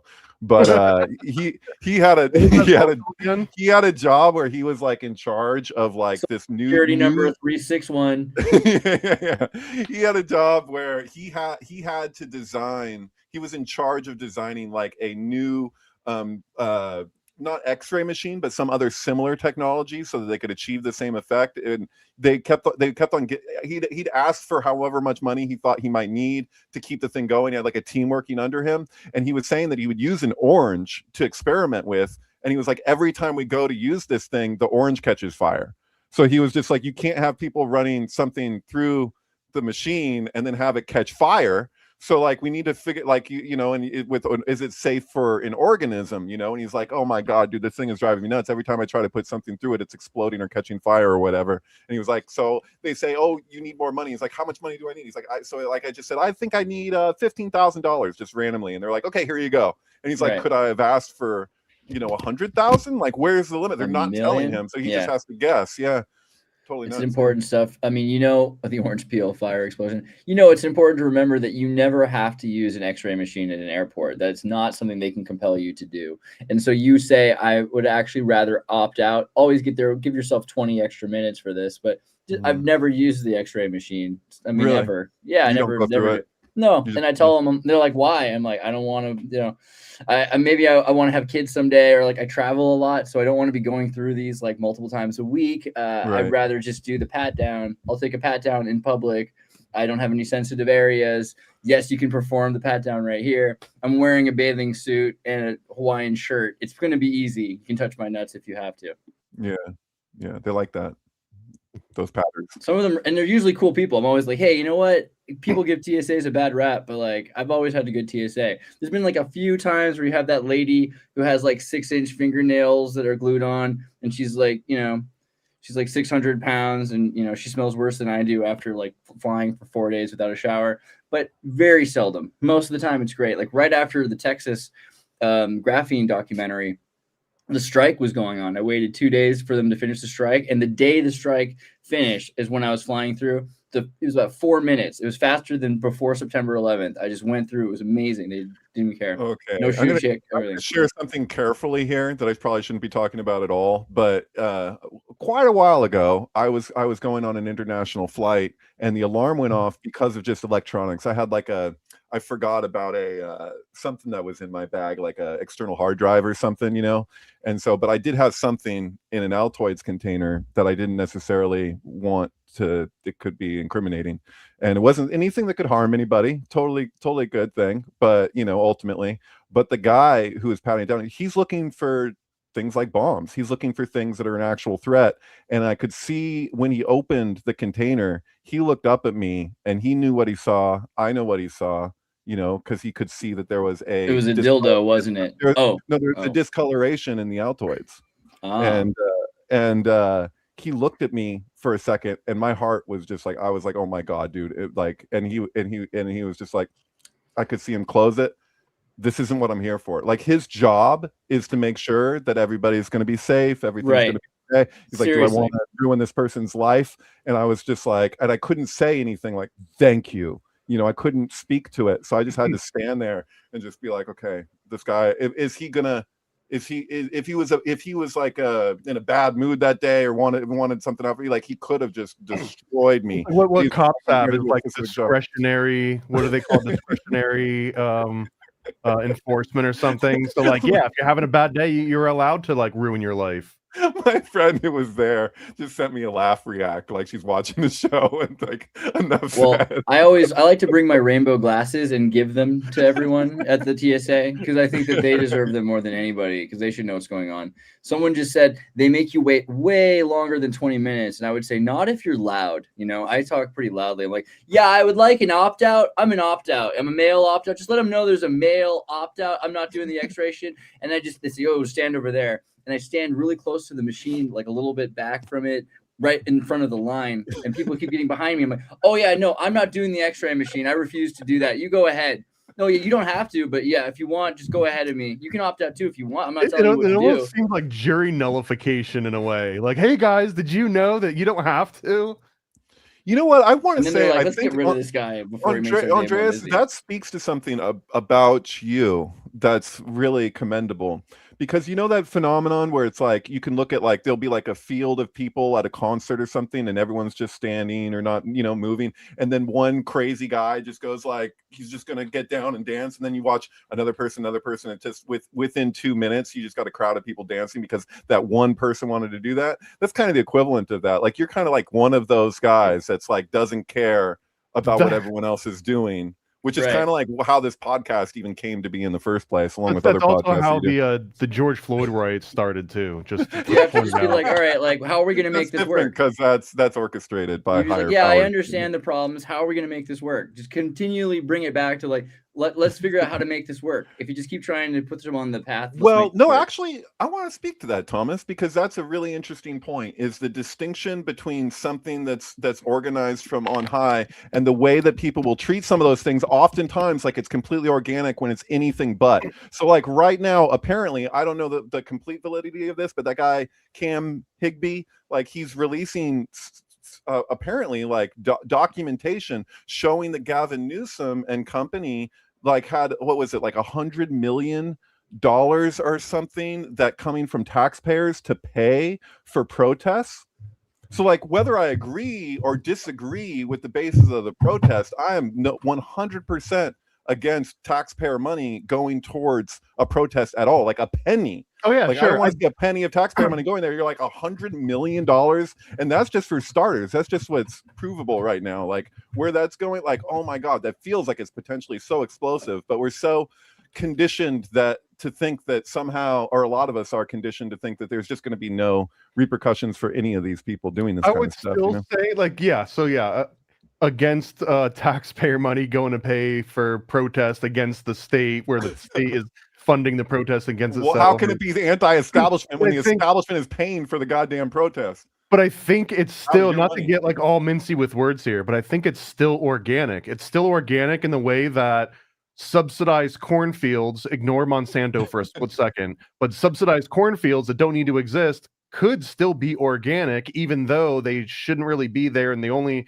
are there because the government is paying money for them to be there. But it still grows the way it would grow. And the only reason why that sleight of hand works is because the people are oblivious, and you need useful idiots to be able to do that. Well, and that's your organicness, is the useful idiots, generally right. speaking. Well, I would say useful idiot. I would also point out like Gustave Le Bon's The Crowd, where like there is a certain formula, like humans in groups act this certain way, regardless of culture, regardless of upbringing, intelligence. Like, if you can instill a certain emotion in a crowd and know how to cater to the lowest common denominator of a crowd, then you can get the entire crowd on your side. But if you're trying to elevate the level too much, you're gonna end up not being able to speak to the whole crowd. So now you can't control it the same way. So yeah, like these are organized events, and the riots are organized, and these funded things are organized, but all they're doing is they're just pouring gasoline on a fire that's burning anyways. Like, sometimes you can just stomp the fire out and be done with it. If the government comes in and they pour $100 million of gasoline on a fire, now it's a little bit harder to put out, but it's still the same. Okay, so Crowley's definition of magic is moving nature in accordance with the will. Right. Well, he also used blood and semen, so he's a black magic. This is where I'm going. Actually, that's where I'm kind of going with it. Not just the blood and semen, but the idea that magic. You're making that, he's making that argument. He made that argument that it's moving nature in accordance with the will, but you have different levels to that, to the point that it could literally be sleight of hand rather than this is magic. You know what I mean? Like, magic exists. We see it if you plant a seed and you water it and eventually it'll grow with sunlight, you know, like that's real magic, you know. And this is actually in the Wizard of Oz, you know, where you have the villain of the story is in touch with the elements, can make a fireball appear in her hand, and then meanwhile you have the wizard who's just like, oh, here's all this fake shit, and like, oh, you want a brain, here's a diploma, you know, which is speaking to, you know, that level, the distinction between actual magic and the fake gay magic.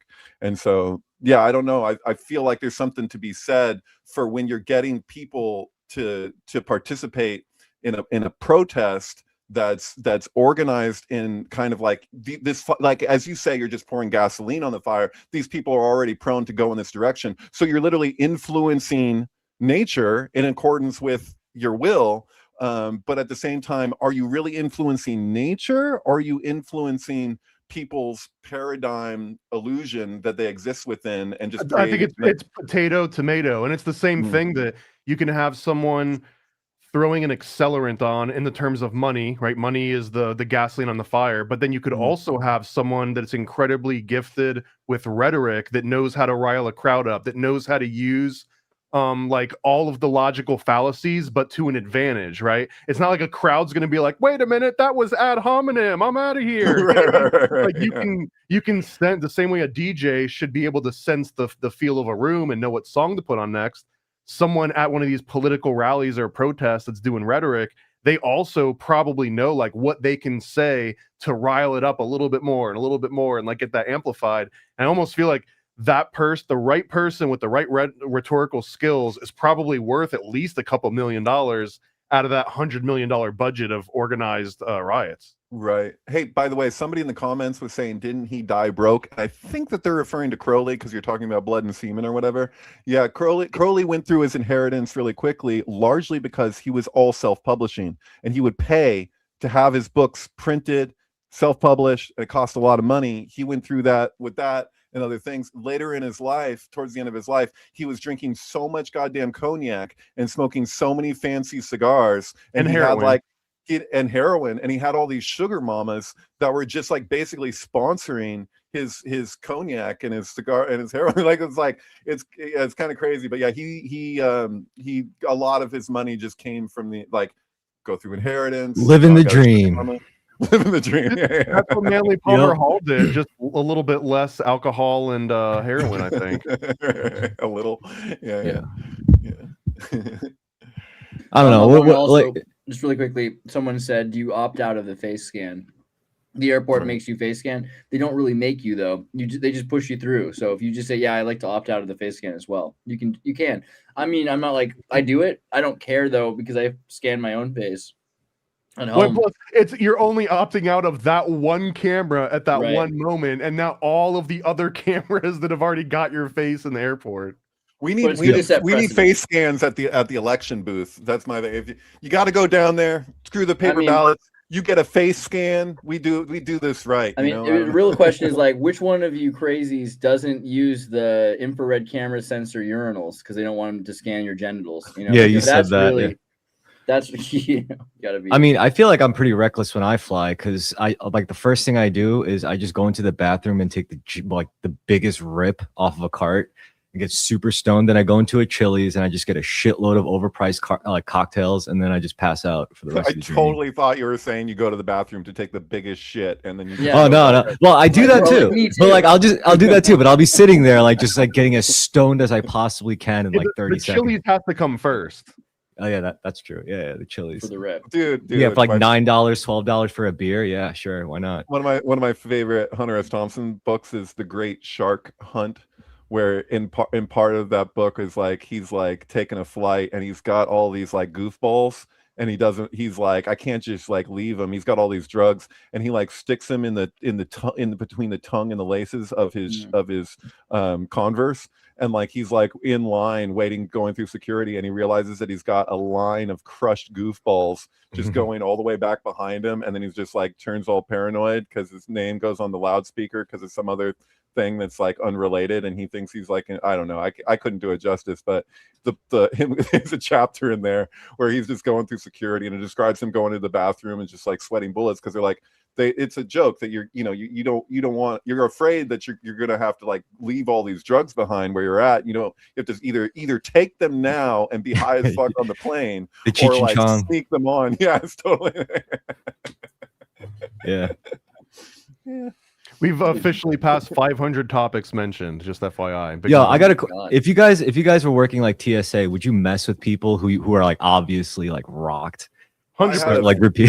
I knew a guy who worked for TSA who would like, he had a big handlebar mustache. This older guy had been working in Hawaii actually, and they would always tell him that like he'd get hassled about his mustache. He'd say, "You're not allowed to have a mustache," and he's like, "Actually, I'm allowed to have a mustache if it measures no more than this amount. Like if you actually put like a Hitler stash is apparently it's regulation. He's got handlebars, so he looks like almost like he's like a leather daddy on his off time, you know. But he was like, this guy was just like would literally measure it himself to keep it trimmed at just below like a less than a 16th of an inch to just keep it, you know. And like they would measure it over and over again, and eventually they just gave up because like every time they would go to measure, they're like wanting to get a gotcha, like if it goes a little bit past the line, it's like no, right to the edge. Yeah. So I don't know if that's relatable at all to what you just said. I mean, I hear stories like that in the military where they're like, yo, that's not regulation. That's not regulation facial hair. And then they'll do fucked up. He'll be like, yo, the Hitler mustache is technically regulation. I mean, I'm following all the rules here. Who was the guy in G.I. Joe with the mustache, the sergeant guy? What is his name? Do you know what I'm talking about? I can visualize him, but yeah, it's like, is that regulation? I don't know. It's a big mustache. Disney too. Disney has identical facial hair regulations. I thought you guys are gonna just say the guy's name. You guys are all like cartoon people. Like, where's the? Oh, you don't have to look. Who cares? I'm sorry. I mean, the whole point of you saying that was that we could get the AI to look it up. Well, I just gotta do a G.I. Joe guy with mustache, but now it's gonna probably show something. Probably several with mustache with the OU. I think a lot of people forget. It beat me to Sergeant Joe Sargent. Joe Sargent. Joe Sargent. That's it. That's not enough. Yeah. Is that regulation? I don't know, but he looks like he has sex with a lot of sailors. You know, he's definitely. That's another one. But yeah, it's that J-Sock mustache. Yeah. He's eating some cakes of light. He's got that flavor saver. Oh, Sergeant Slaughter. Sergeant Slaughter, WWE and G.I. Joe. That's right. That's like a connection. Okay. Yeah. Sergeant Slaughter. Weird. Okay. Yeah. I mean, G.I. Joe was written by Christy Marks, who also made Gem and the Holograms and Sisterhood of Darkness. So there's some interesting, like, honestly, both of those shows are worth watching just for that alone. Somebody says that's Jesse Ventura. Show respect. Yeah, dude. Minnesota. Shout out. All right, just now, special Sergeant Slaughter. Sergeant, damn it! Sergeant Slaughter. Oh, I'm sorry. He has autism. But our special guest, Willie Will, is joining us right now. How's it going, Meta Egg? You look different when you're not standing up. I love you as a stand-up synchro comedian. Cool, thank you. I appreciate that. Turn your microphone towards your face. What are you doing here? Yeah, what is this? Over here? Can you hear me now? Yeah, a little bit. But you guys just get closer to it. Like, you should be basically performing cunnilingus right now. That's how you get the best audio. Oh no, well, that's how you do it? That's how you do it? Okay. Check. Yeah, fancy moves there. I'm a cunning linguist. What were you going to say? Sergeant Slaughter. Yeah, Sergeant Slaughter. That's who I was sitting over there. The reason why I'm like, oh my god, how do you guys not know? But, I knew it. I felt like we were conjuring you like before you showed up because I'm just like, oh, somebody's going crazy wanting to. Sergeant Slaughter is not G.I. Joe. That's WWF. But the connection. Yes, but during that time in G.I. Joe, they had Sergeant Slaughter, and they also had the refrigerator. There was quite a few people who were real that became figurines and actually included in the cartoons and stuff. I know that Meta Egg's done an entire series. If you go to YouTube and watch Meta Egg, you can see with who I'm trying to remember. You did it with somebody.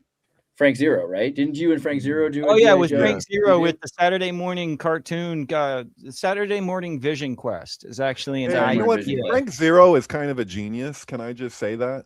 Like, yeah, Frank Zero is kind of a genius. Jason Barrera is a genius. Jason Barrera is like a legit, yeah. I mean, they're all on the spectrum somehow. If you want to call it that, I think in the past we just call that genius. Now it's like, oh, they're on the spectrum. Like we need to make I don't believe in autism, to be honest. About the spectrum. I believe in autism in cases. Well, I worked with autism for 6 years, and the people who are just not functional in society. When people say they're on the spectrum, I get that, like on some degree, but I think a lot of that is just to medicate people. I guess I should reiterate. I meant like our current definition of it. It doesn't make any sense. It's like there's not one. Yeah, you need like at least one essential quality that'll determine if a person is autistic or not. But if that doesn't exist, then it's just all spectrum. Then it's like they wanted to lump it all together so that they could justify medication. In my opinion, I mean maybe that's an oversimplification, but I think there's something to it. No, I think you might be onto something. There's something to be said with the fact that there's symptoms. Like most disorders are usually like the individuals are scattered across maybe like 7 symptoms. And if you have 5 of those 7 symptoms, then you are included in that disorder. Right. That means if you have a whole bunch of those individuals who are in the same room, they might not all share the same symptoms. You know, they might share some of the same symptoms. And that's true with like all disorders. I think that there are some symptoms to sync heads, though.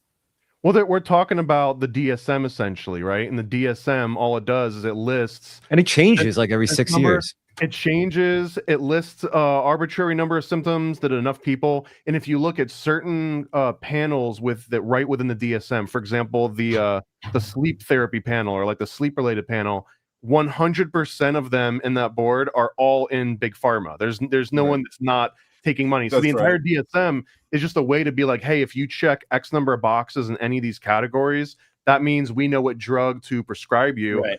And the bigger issue here is that most of these doctors and scientists own cats. So I mean, it's probably nothing to do.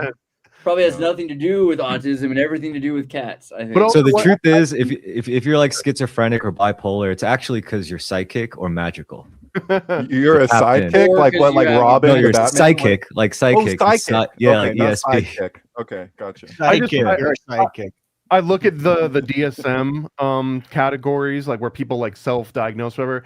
It's really no different than figuring out like which Harry Potter house you'd be in, or which of the friends you'd be, or which G.I. Joe character are you. It lets identity people be politics. Like, we're both the fridge, man. We should take the same drugs. I don't think that the DSM actually started out that way necessarily, but there's always, but 100% came from Tavistock.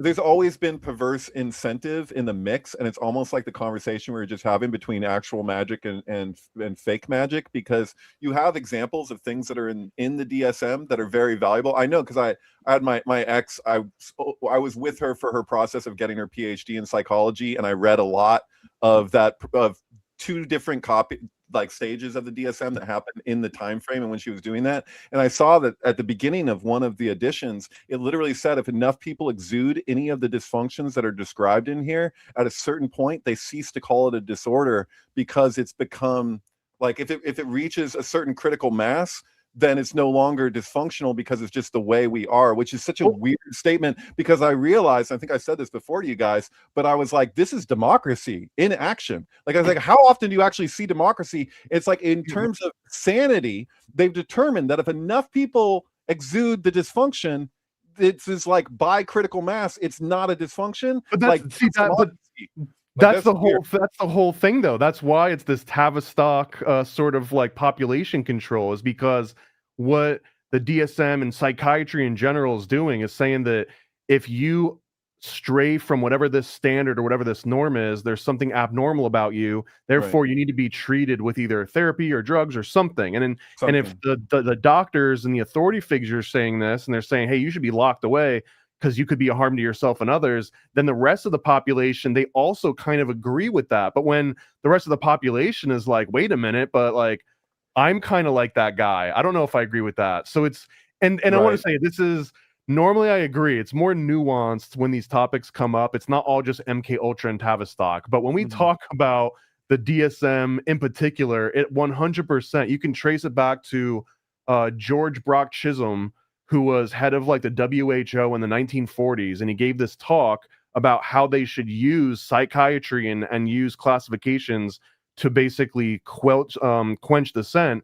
And there was someone named Reese that was in the audience when he was listening to this, and Reese was basically working at Tavistock Institute, and he was like, we're going to take this concept of DSM and assigning mental disorders, and we're going to use that to actually shape and mold public opinion. So like this is not just hyperbole. This was actually Tavistock deciding we're going to do this. I'm actually and he was the 13th minister of Canada's mental, like, this all connects back to like Project X in Canada as well. Canada's mind control program. I'm basically saying the same thing that you were saying earlier in terms of protests, 100%. where you're like saying, well, there is an organic element, because you do have these well-intentioned people who are oblivious or taking part in something, but they're not necessarily coming from the same like objective place that people on high who are sponsoring this thing are.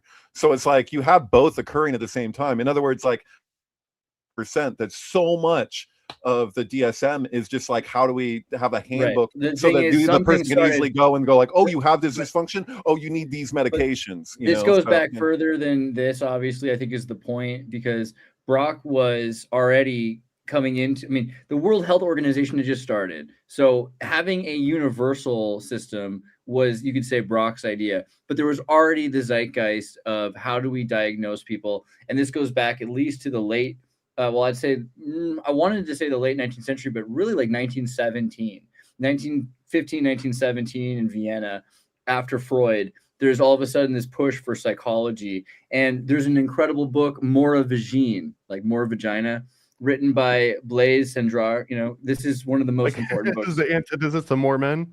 Have you ever, yeah, pretty much the book of Moravagine. I was told to read this book by my math teacher in freshman year of high school for some reason. And it's about a Raymond Lascience, who's a psychologist or a doctor who's studying health and realizes that health does not exist, right? Health is actually just the absence of disease by most definitions. And so this Raymond Lascience decides he wants to study disease to better understand health. And then he discovers disease is just a product of an unbalanced mind, and then everyone's like, "Oh no, it's not." Did you read it, or you just figure that out? Because that's exactly that's the way Asians look at it. Asians, like ancient Chinese, like whatever apothecaries, they're always like, disease is the product of an unbalanced mind. And to a Western mind, you could get offended by that. You're gonna be like, the fuck did he just say? But then you really think about it, and like what we consider diseases now, it's like, huh, maybe they were onto something. Well, that's interesting. Yeah.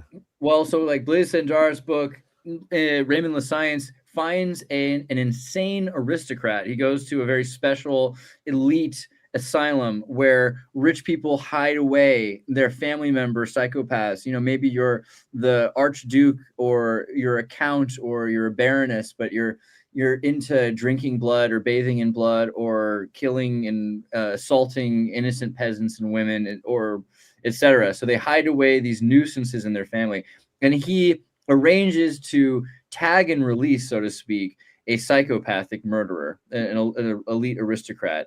And he follows him around the country, or around Europe, as this man assaults and murders young women. And he's documenting the entire thing in order to study mental health, right? And this, I think, is that's really crazy that's happening right now. Is like, I'm seeing, like, I hardly use Facebook, right? But when I go on there, because of my algorithm, because of things that I've shared, I get all these hit pieces on HHS and RFK Jr. and whatever. And one of the hot topics right now is the statement on the keto diet and schizophrenia.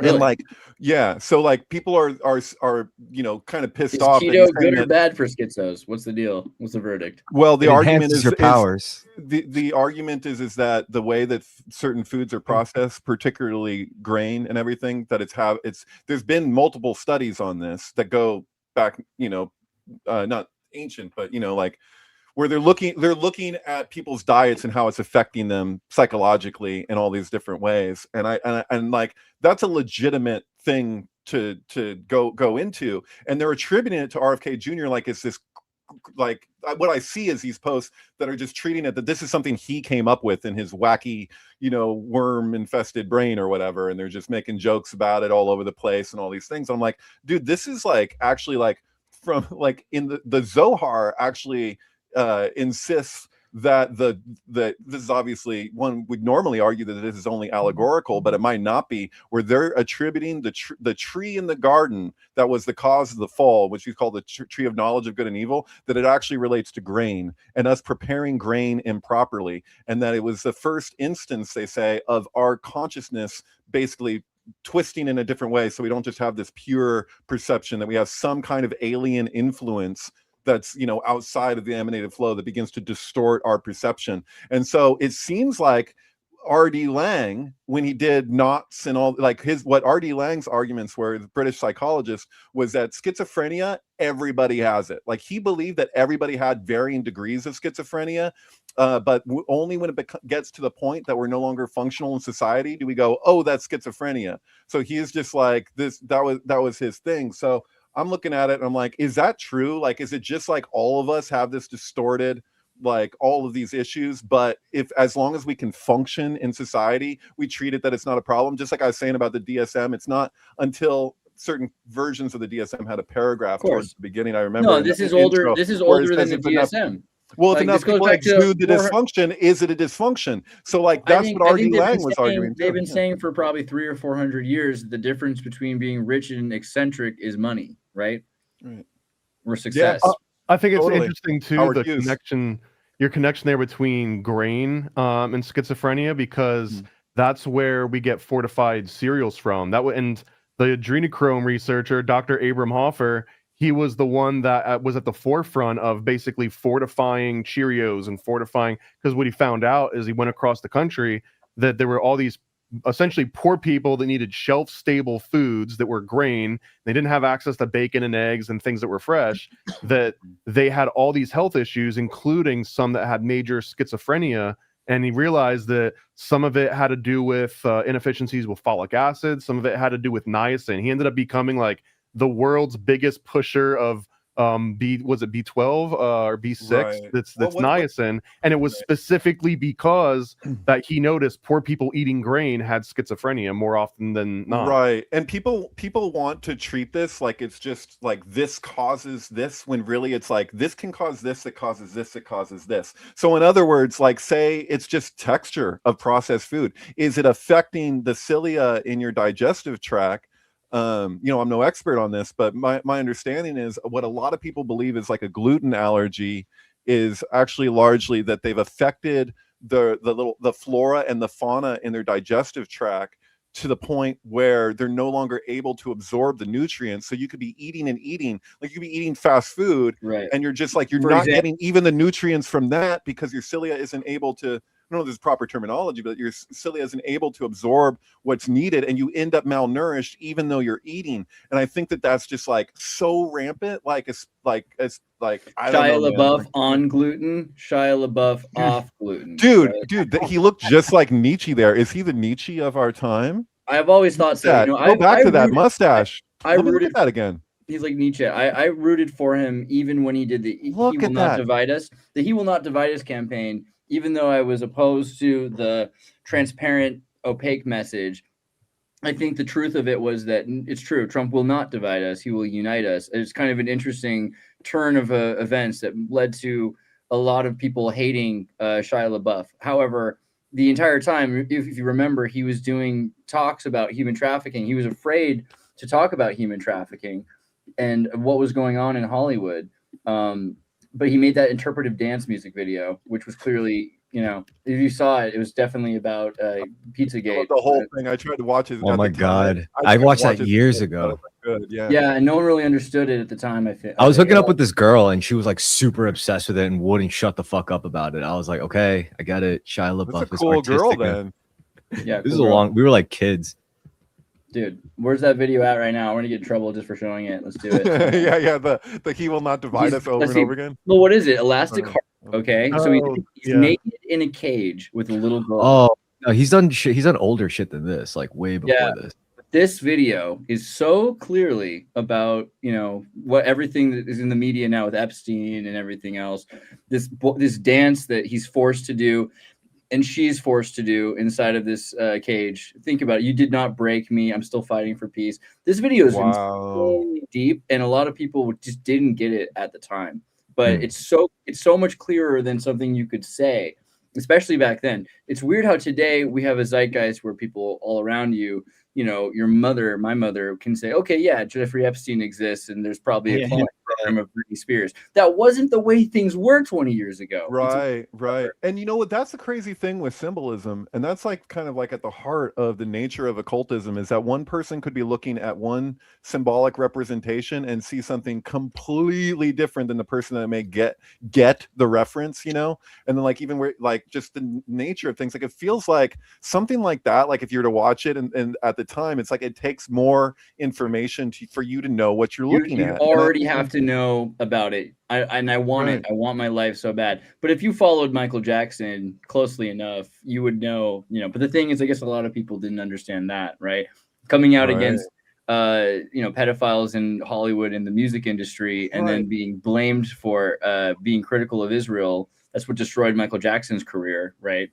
Not just Israel, but his like the studio people, a lot of them were Jewish, and he was having this reaction like don't Jew me. Palestine. And yeah, well, he went all over the place, but like I mean, I've always been a defender of Michael Jackson. There was like no point in the whole process with him where I wasn't like, I think that there's more to this, you know, like even like in the midst of all, because it felt like if there's this much focus on somebody of demonizing somebody like this when the proof itself wasn't all in, it just felt like, are they attacking this guy for like other reasons that we don't even know? Like, and I think it's kind of dumb to narrow it down to say it wasn't just his attitude towards the Jewish people in his life that were kind of screwing him over. It was like all these issues, and I think the biggest one was about that he was trying to protect children. Right. And I really, and this is the big irony of taking his music off the radio, because his music went to this foundation, the Neverland Foundation, which was for helping children who'd been abducted into human trafficking and assaulted. Really? And so the less money that gets, the less money kids get. It's like this incredible, horrible loop. I wanted to show you guys something. Oh, by the way, if you love me, send me money. I haven't been driving, and I kind of think I want this. I want to be able to play Grand Theft Auto or Glow or some kind of racing game. You know, look at. Can't you just imagine me sitting there? Like, wouldn't that be great? That wasn't. I think you meant to say Sonic Speed Racing, but whatever. I do like Sonic Speed Racing. I'm more of like Amazon wish list. AliExpress. I do not support Jeff Bezos when I don't have to. Let me get that money straight to China where it belongs. Oh, okay, thank you. But that wasn't the point. I'm sorry. So 1 gram of DNA is equal to 215 petabytes. I think I've found the solution for the RAM shortage problem. We just need to use adrenochrome in blood. So to pass down genetically 215 petabytes, which is probably, let's say, like Library of Alexandria level amounts of data, then we would want to create a new synthetic chromosome that we could insert into the human genome that could hold this data, and then it could be stored and sent down for generations. Some people say DNA doesn't exist. You'd have to ask AI about that. What do I know? I just went to school. They lied to me there. But gene therapy, maybe that's what we need to do, is just start actually putting OpenClaw into adenovirals that we can inject, or maybe some sort of a lentil viral process. What do you think? Did you say gene therapy? Is that what you said? Yeah, gene therapy. I mean, wouldn't you? Let's say you wanted to take a backup of your hard drive, or all hard drives, because 215 petabytes is like, it's a lot. 250,000 terabytes, right? So you could put all of that in a what do we say, a gram of DNA. So, let me tell you what Billie Jean is really about. Right? Yeah. Crazy. You know what I'm saying? The Legend of Billie Jean. Billie Jean, not my love. The Legend of Billie Jean is clearly about Joan of Arc, right? That's the movie name, right? Legend of Billie Jean. Yeah, Legend of Billie Jean. Yeah. Sure. Not the greatest movie. What? You don't like that movie? I'm not big on it. No, not really. No. It's fun, but yeah, the Philistine that you are. Oh, all right. So what was the original impetus for talking about cats? The guy with Wayne, the guy with the who did the cat that started because Logan's Run was the origin point for the musical Andrew Lloyd Webber's Cats. Oh, because right. all of the cats, Mr. Mistopheles.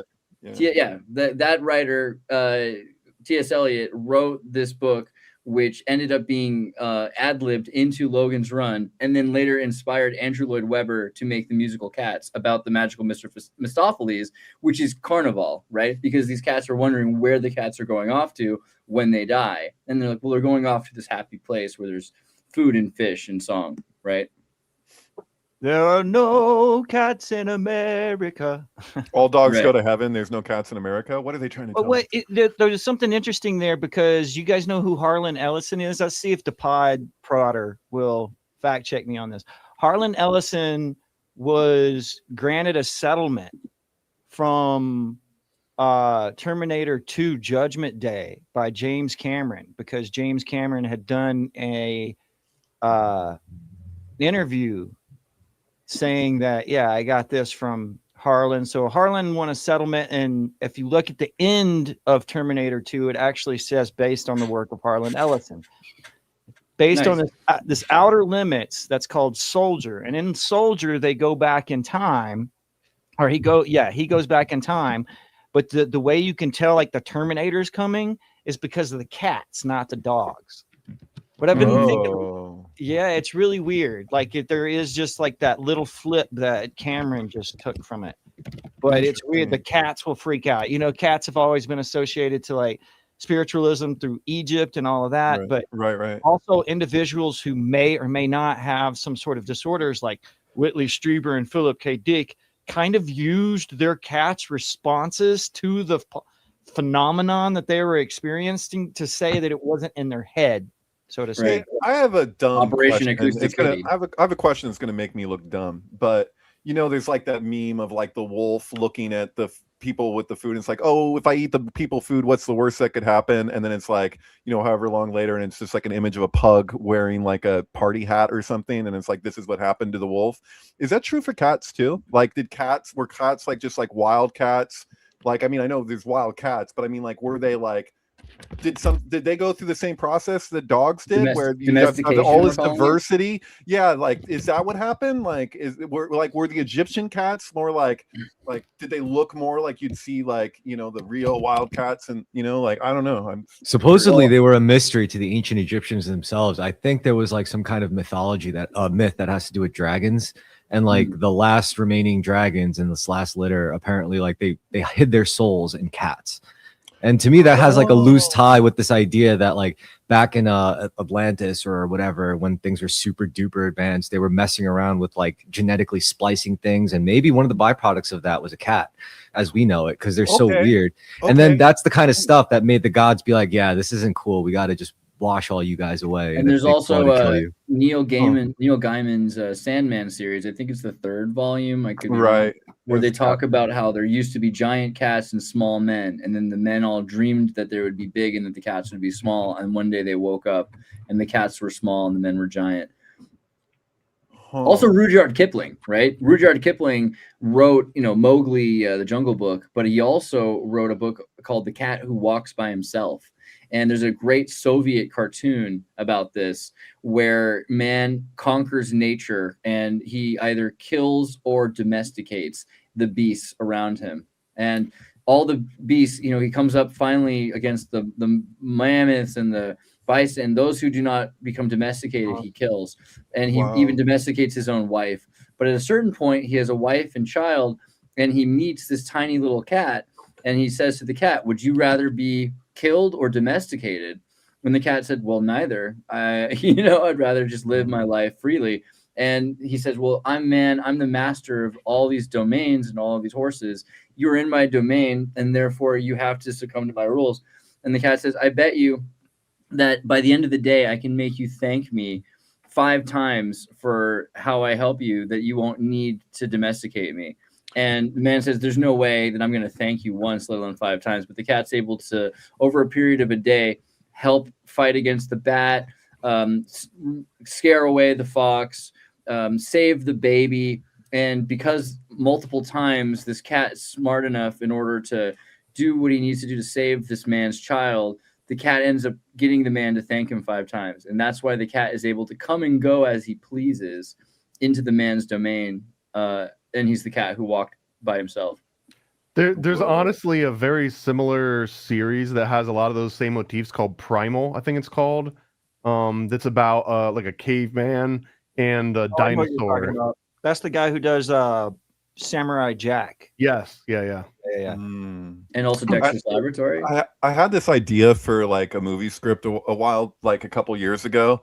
That was like they come up with this technology. The cats can speak, like you can hear what the cat is actually thinking.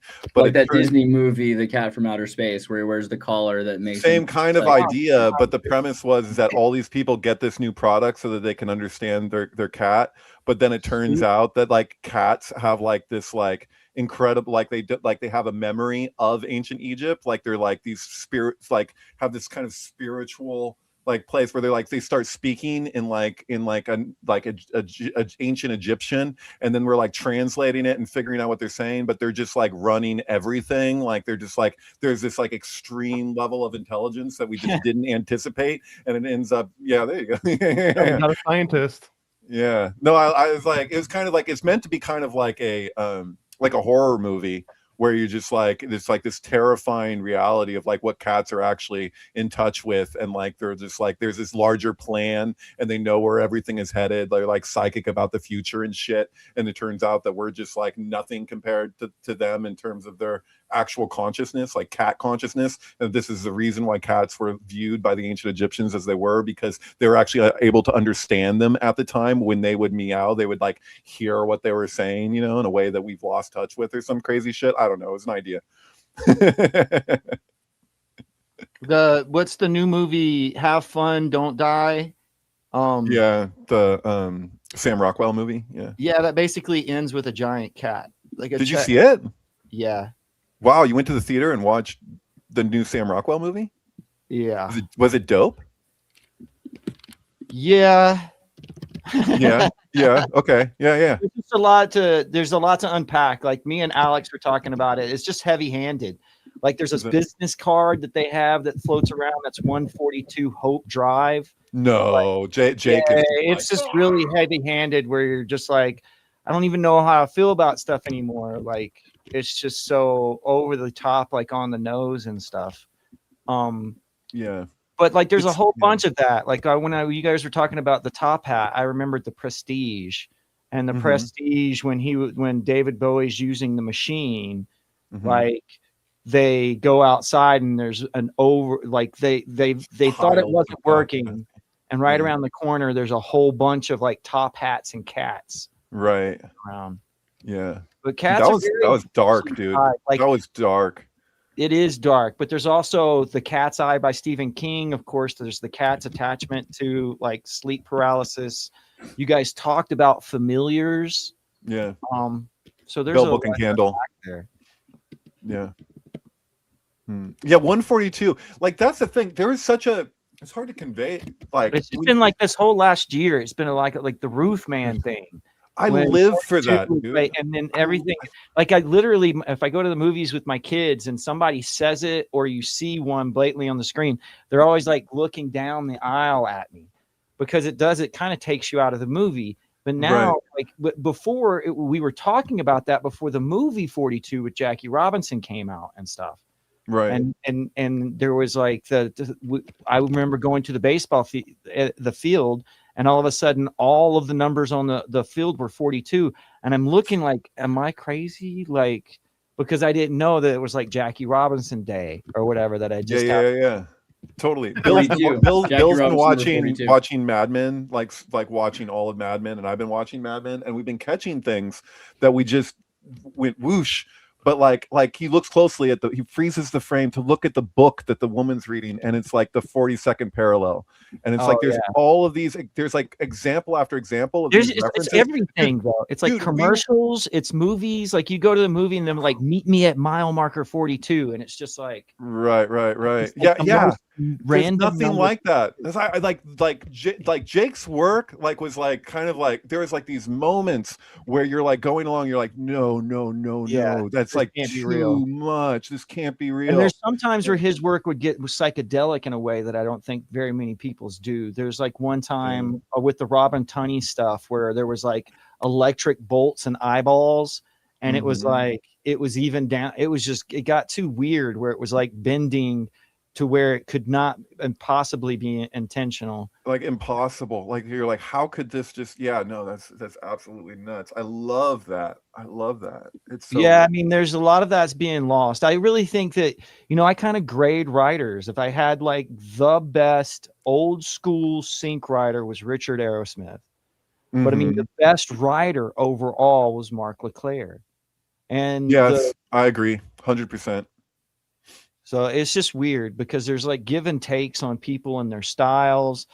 People like Richard Aerosmith and Jake Kotza will flip words. And I almost don't even think that it's like I care about flipping words. Like Alex really crunches the numbers. And I almost feel like the numbers are overkill. You know, a lot like, of times, yeah. People will have this thing where they're projecting something into it and they'll tweak it to make it mean what they want. Like I've seen Sitchin do that, where it's like, oh, if only you could see his process. He's like, if only this was this, and he's like, well, I'll just change the words to make it mean what I want. Those who from heaven to earth fell. It's like, what are you talking about? But like with Jake, like he's literally like sometimes he's bringing in the pop stuff and Britney Spears and whatever, and he kind of loses me. And I've even told him that because who cares? But yeah, but the point is that he's doing a thing frequently where he's allowing it to show him. So it's like he's kind of like removing himself to be Jake like, where is this leading me? You know, Jake had the best wording, and Stephen Wilner kind of accused Jake of making tutorials. How do you say it? Tutorials. Tutorials. Like he would make just call it tuts because he would cover the same material. He would cover the same material except that he would word it different, and that wording would do everything to like move the gears in your head of like he's not stating something that's not true. He's specific. He's not interpreting or anything like that. So like Jake kind of is like a cat burglar who goes through laser beams with words. Right. And it's really fun because I don't do that. I mean, sure, I've done all kinds of syncs and stuff, but I basically have been a writer for other people because their material has been better. Do you know that part in obviously you do, but there's a part in Back to the Future Predicts 9/11 where Joe's voice literally becomes Jake's, and it's when he's talking about the Millennium Hilton, and if you listen closely, it's like a tribute kind of homage. It's a homage. Yeah, homage. Yeah, where he's like, you can hear that he's tweaking his voice ever so subtly to basically invoke Jake Kotza. So he's talking about the Millennium Hilton being admittedly modeled after the monolith. Yeah. Like it's like one thing, he'll piece stuff together quickly. So you say, hey man, I've got this weird thing. I solved this. What does this mean? And you'll send it to him and he'll just be like, oh man, I didn't think about blah, blah, blah, blah, blah, and just list off all of these things. Or he'll already know. You'll say like, I have a suspicion. And he's like, no, you don't understand.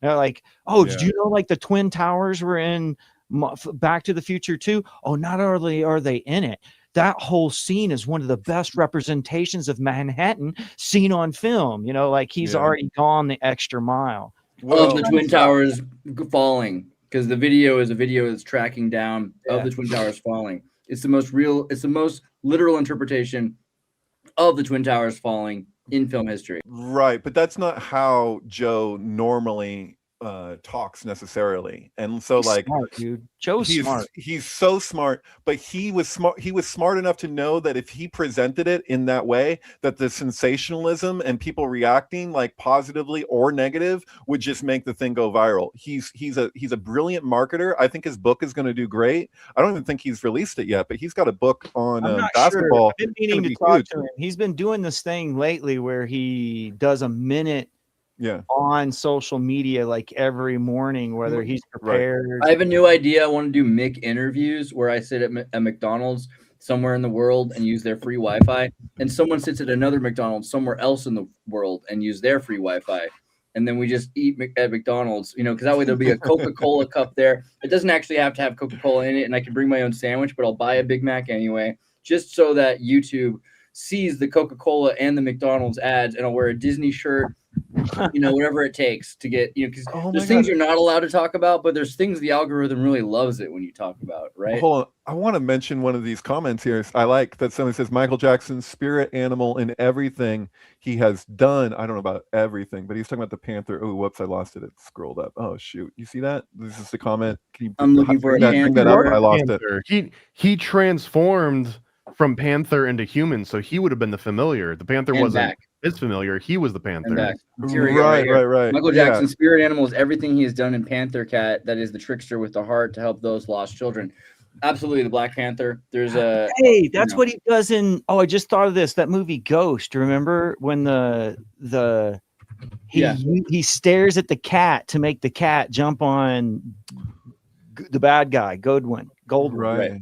And he's one of the few people to beat Echo the Dolphin. I remember when I first talked to Ed Annunziata, the creator of Echo the Dolphin, he told me, like, you beat that game. You know how few people, like everyone who's ever beat that game basically has called him. And Michael Jackson was one of the people. Really? Sorry. Wow. You were pulling up a picture of Michael Jackson and his cat, right? Oh, that's so tight, dude. Yeah, dude. He had all kinds of animals, but like he had to be like, oh, don't go in the room with Bubbles, man. He's gonna, he's in a bad mood today. That's Eddie Murphy talking about it. He's like, don't go near him. No. He's like, Bubbles would be all freaking out in the cage. Like, no, don't go over there. Oh my God. I don't know. I did a thing to find out about my spirit animal, right? Because I went to Switzerland and I went up to see a shaman. I walked up to the top of the mountain covered in snow. I did the 10-day fast. I looked deep inside myself and searched for my spirit animal, but I found out it was Lizzo, so I decided I wanted my money back. You got paid for that? See, that's the problem. That's how you end up with your spirit animal being Lizzo, is when you're bringing money into the equation. Why are men my spirit animal? It told me. I maybe didn't go through the. I'm not Native American. No, but it's true. It's not something that could have faked. But because I took a DNA test and it turned out to be 100%. Okay. Well, I know when I met flamingos in person for the first time, I knew that they were my spirit animal. You know what I mean? Like, it's just, they told me. No joke. I think my real spirit animal is the Humboldt squid, right? I was jerking off one day and it came out of me like a Patronus. That's when I knew who my spirit animal. Bro, were you in an airport, like right before you got on a plane? Did you go to the men's room and just let out a big Patronus? That could be it. Patronus. Oh, okay. Really, everyone's all worried about 5G and it's 2026. You guys got to calm down and move on, right? Like the next thing is Wi-Fi 9 and 6G. And so I've been thinking about 6G a lot because 6G wants to get into the terahertz spectrum, and 6G is before 7G, 8G, 9G, and 9G is going to be even crazier. I mean, they're using 6G right now for, inventing prompts for super drones, instantaneous drones that can fly anywhere and have near light communication across the world. Everything's going to be instantaneous with drones. Zero latency. But the next thing, once you get out of the terahertz, because we're going to be in terahertz through 6G, 7G, 8G, but then we're going to get into 9G, which is at the petahertz range. And we're back to the 1,000-time petahertz electronics, light waves, petahertz or light wave, electronics tailoring optical waveform. We're going to be hitting the photonic spectrum. And this is, I think, really important because it reminded me of the PlayStation 9 commercial from 1999. I was young. I was there. I went to San Francisco to the Sears, not the Sears Tower, but one of the San Francisco towers where they had the announcement. I was there for the announcement of the PlayStation 2. And they showed the video for what they planned, right? And it's all about PS9. nanospores. Do you remember this commercial? Let's just I remember that fucking commercial. PS2 is hype. What a great time. What a great time to be alive. New for 2078. PlayStation 9's new electronic spores tap straight into your adrenal gland. Your adrenal gland? Great. That's what it said. Great. PlayStation 9's PlayStation 9 nanospores in your nose that go into your brain. PlayStation 9's new electronic spores tap straight into your adrenal gland. Oh, great. Visionary. PS9 has improved retinal scanning. A mind control system. A mind control system with retinal scanning. Holographic movie surround vision.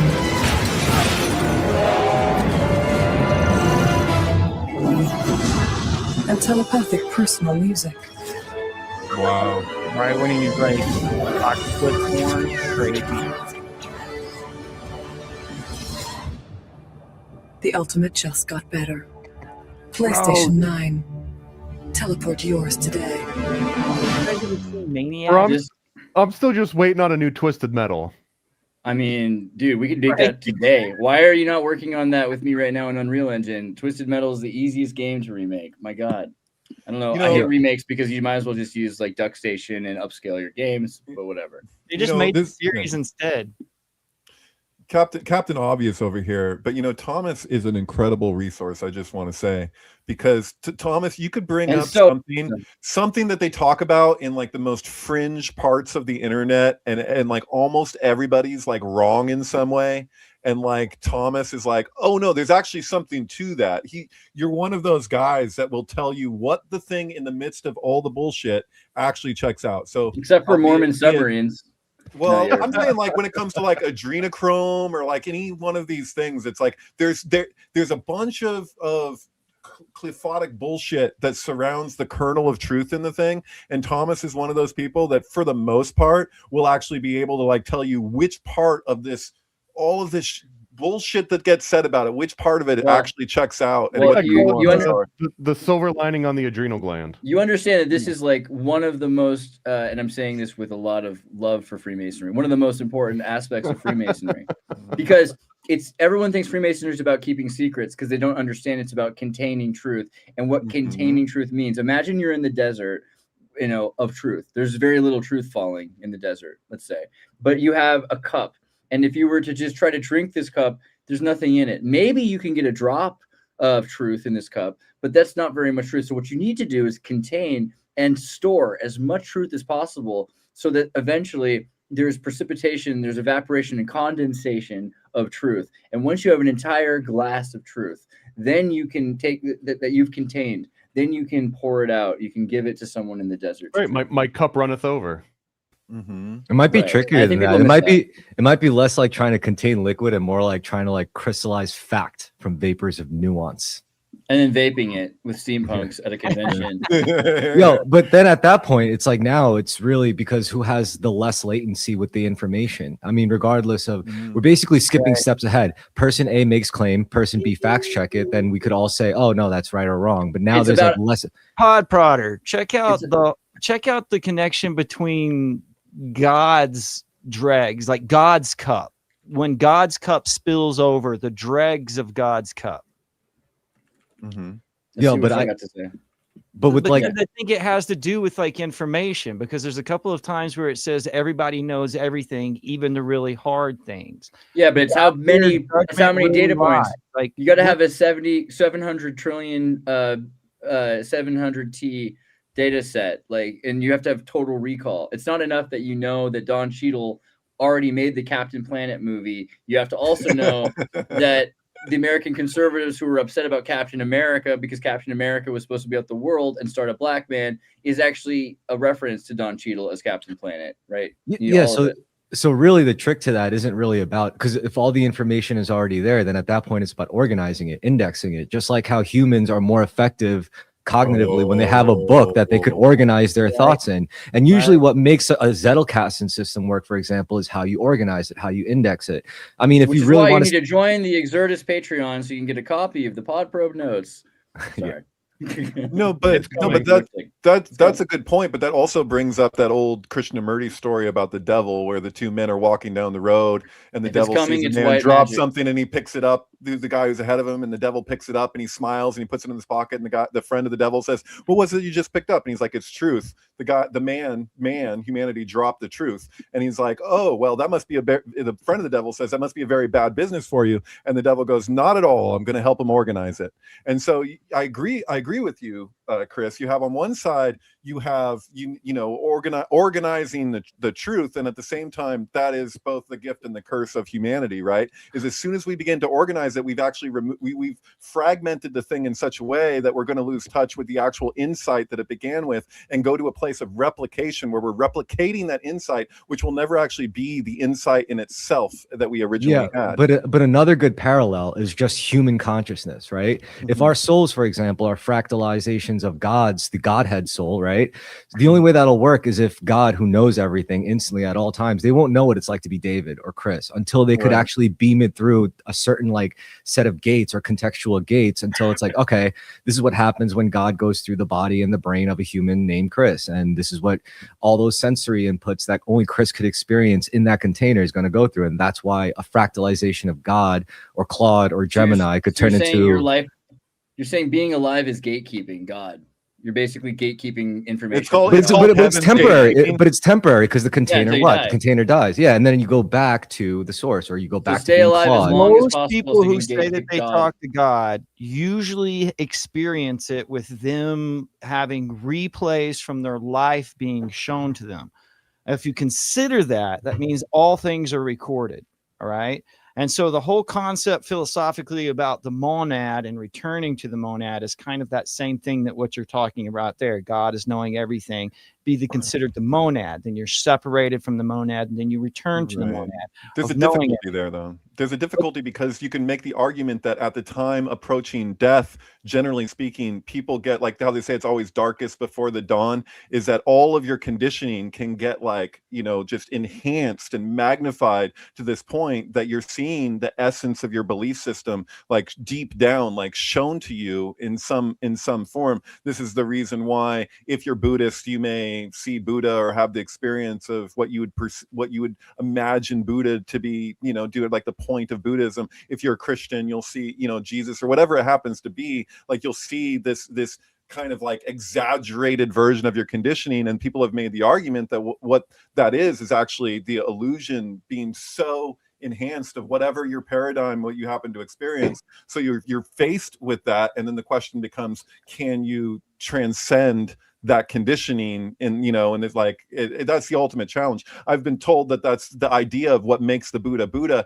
is that he doesn't go into the light. Everybody goes into the light. You're drawn to the light. It's like this ultimate magnet, and it's like it's opposites all exist there, but the Buddha turns away to the darkness, which is infinite space. And that's the thing we're all afraid of, even though we're not afraid of it, but just representations of it. Because you can't actually be afraid of death, but because death is a negative, you can only be afraid of your ideas around death, So Terror Risk said it earlier about organizing information. According to David Koresh, of course, the 7 seals are just organizing the Bible into 7 categories, so to speak, based on the symbolism that was within the seals themselves. But what that says, or what that hints at, is the fact that it is a computer program, so to speak, and that David Koresh is somebody who is claiming that in 1985, he went up with a bunch of aliens and they beamed all of this information into his head. Now, the trick here is that he didn't lose his personality. So supposedly he had the vision in the same way that Philip K. Dick said that he saw parts of the book of Acts in his front, like view, so to speak. That means you kind of experience the event and you no longer are interpreting the event, or you're in it. You are in the thing itself. In the thing. So if it was possible for you to be in the thing, so could I experience David Charles Plate, where I could experience what Paranoid Americans think and see and experience? Well, a couple of things we have to. The evidence is it won't change you. It won't. We have a couple of things we're going to have to bring up. For one thing, Captain Planet was voiced by Tom Cruise in the first 6 episodes. It's important that we remember this. It's not something that can be contested. That's true. That's crazy. I didn't know that. Yeah, Tom Cruise was the first 6 episodes. He didn't do the second season. Oh my God, that gets crazy if you think about, if you're looking at elements of Captain Planet beyond just the obvious Scientology, environmentalism propaganda, but the idea of connection to like the legend of the Hawaiian Slammers, of course. Right.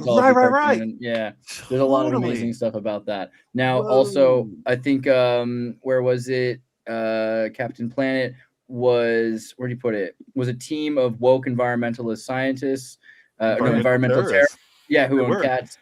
Jane Fonda and Ted Turner, I guess, were the answers. They just ran around going, "You're canceled. You're canceled." Ted Turner loved Jane Fonda. She did Pilates. What can I say? Okay, but we have a special guest actually joining us right now. With our power combined, you're canceled.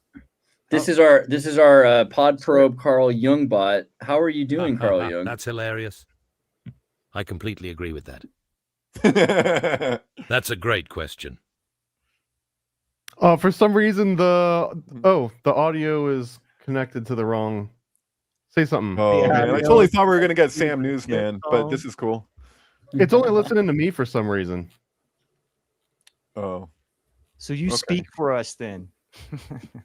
Hey, Carl, do you believe I see a little chaos in the connection, yeah? This reminds me of how the unconscious often disrupts our attempts at order.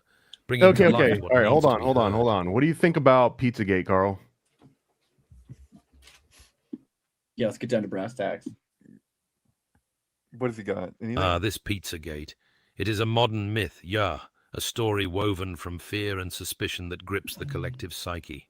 All right, I think we're good. I'm beginning to think that that's not the real Carl Jung. All right, folks, it's been fun. See you next time.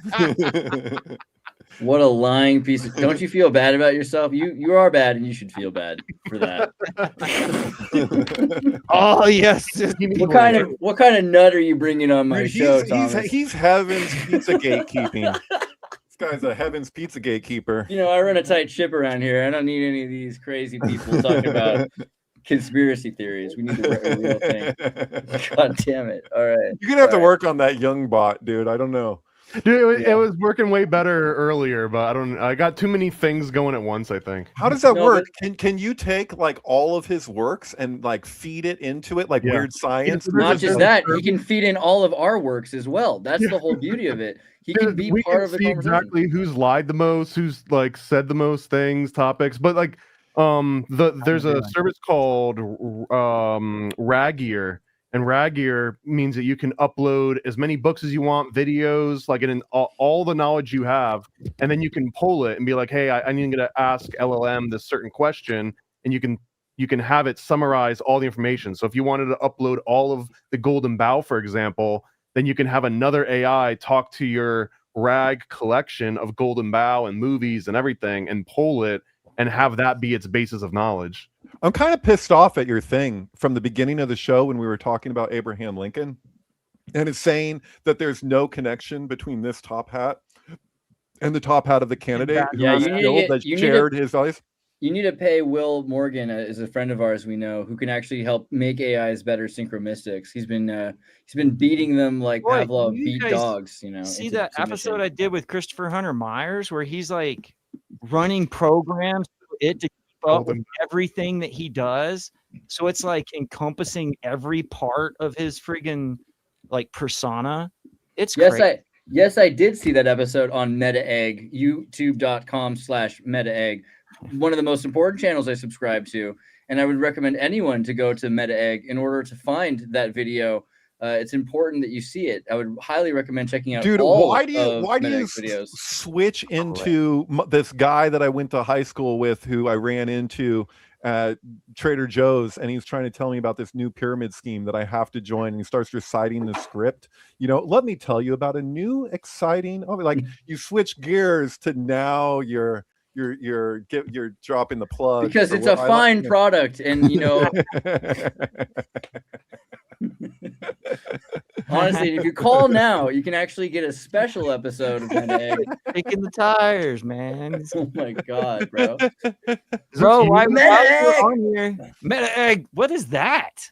It's MetaEgg. You better sue. You better sue the hell out of Mr. Beast. I'll tell you what. The hell is that? Let me tell you about a new exciting opportunity. To sue Saudi Arabia. Are you running an NFT scam, Will? Oh my god. NFT scam. You're a little bit behind the curve on this one. I hate to break it to you. You're like 4 years late. I have videos where I was like, hey, it's a metaverse. This is Paul Bettany's metaverse. And then like the next week, he changed the thing from Facebook to Meta. And I was like, I can't use that footage. That's how I felt. I used to want to be Meta Bro 420 at some point, and then fucking guy took all my ideas. What about nitrofluorantonic antibiotic nanotubes, right? NFT nanotubes. That's probably what this is really about. NFTs. It's a thing, right? So they probably just wanted you not to look into NFT nanotubes, so they started using the acronym NFT so that you couldn't search for the nanotubes. The nitrofluorantonic, right? That's what I think it is. Well, okay. Paranoid American, what's going on with you this week? What are you up to? Oh man, I've probably got less than 10 of these little packets left on the left there. $20, shipping paid.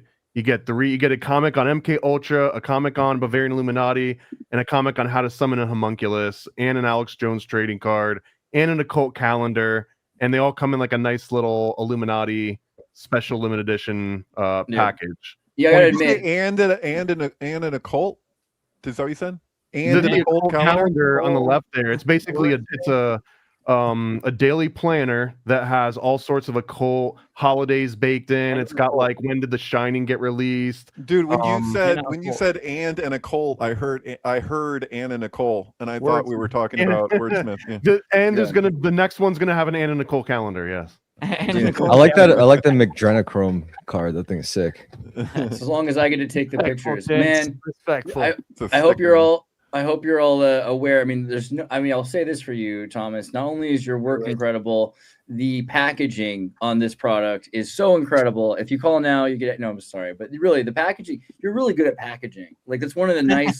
The presentation of these things, when you get it in the mail, you'll actually want to keep that as well. So you can't work for Disney for 10 years and not know how to make people fall in love with materialism. And so the next 10 people to buy this product are going to be so excited because they'll be the last to ever buy this product. This product will not be available, not immediately.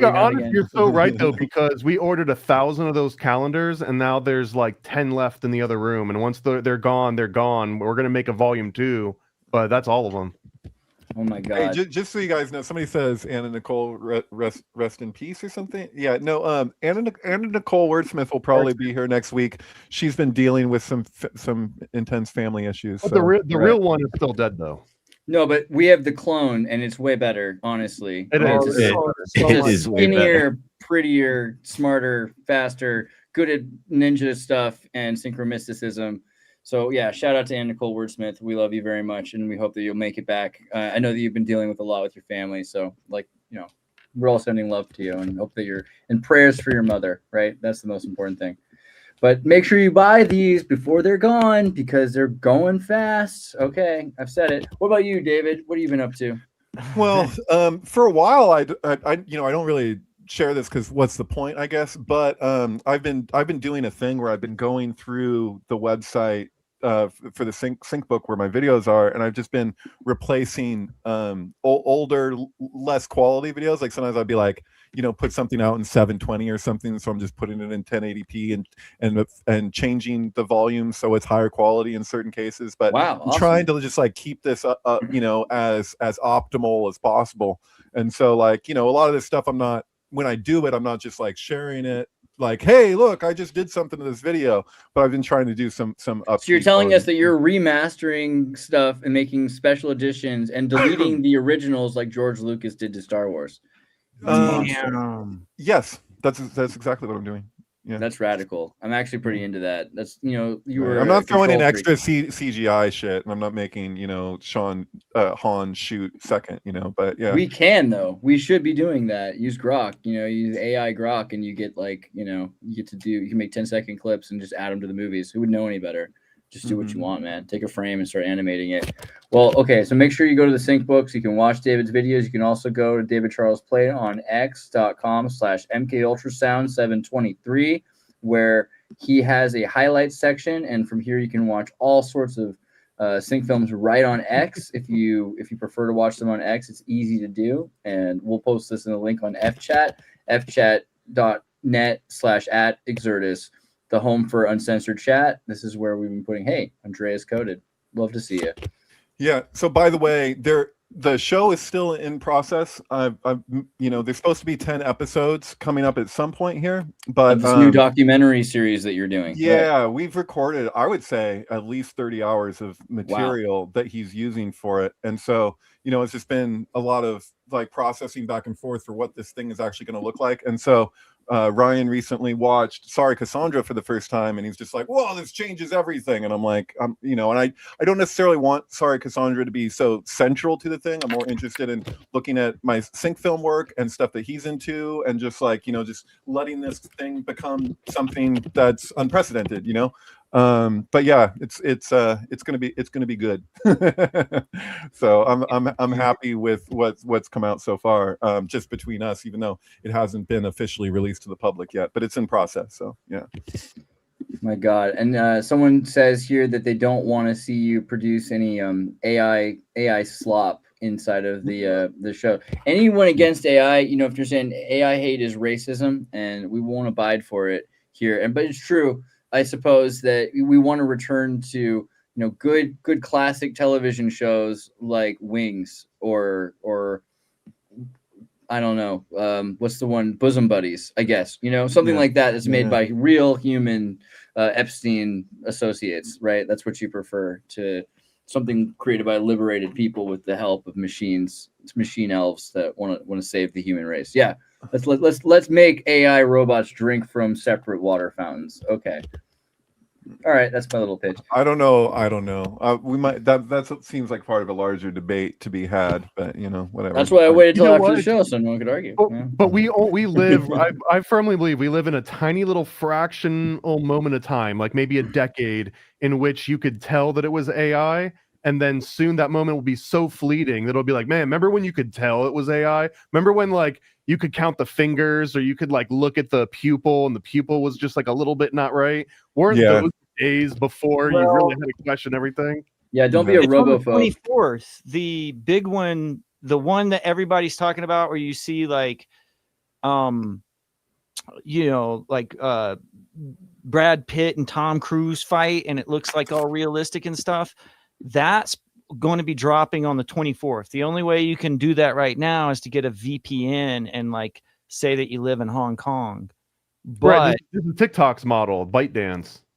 Or they call it Seed Dance, but the company's ByteDance, which is the company that runs TikTok. Right. Seed Dance, what is it? 2.0, I think, is what's about to come out.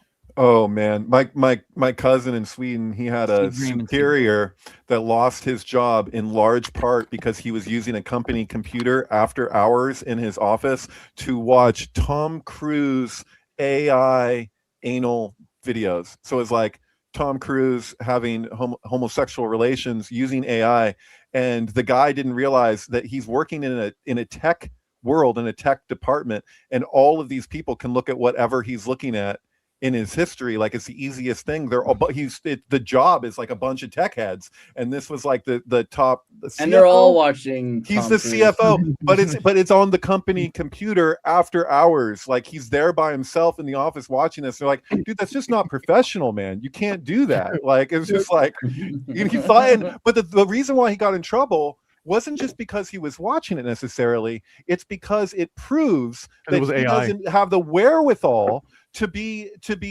like doing this job where you know that you're surrounded by tech heads, where you're supposed to be like everything that they're doing, it's supposed to be encrypted. They're supposed to do, you know, like the job itself entails that. So if he's stupid enough to not realize that his coworkers are all going to be able to see what it is that he's been looking at, then he's not in a position to be in this position. So that's basically why he was let go, you know? Was it stupid, or was it like the most alpha move ever to watch just like Tom Cruise anal porn on the network, unencrypted, with doors It was for research. Yeah, there's no explanation that you could give to that where it's like, oh yeah, no, that makes sense because you were trying to if you want to make some perverted stuff, go to Grok. For real. Grok's handles are like there's no handlebars. Completely liberated. It's wild, dude, because most places, even if you say you have to like word things a certain way if you want to get like a thigh gap or something. Just for example, if you're looking to get a thigh gap.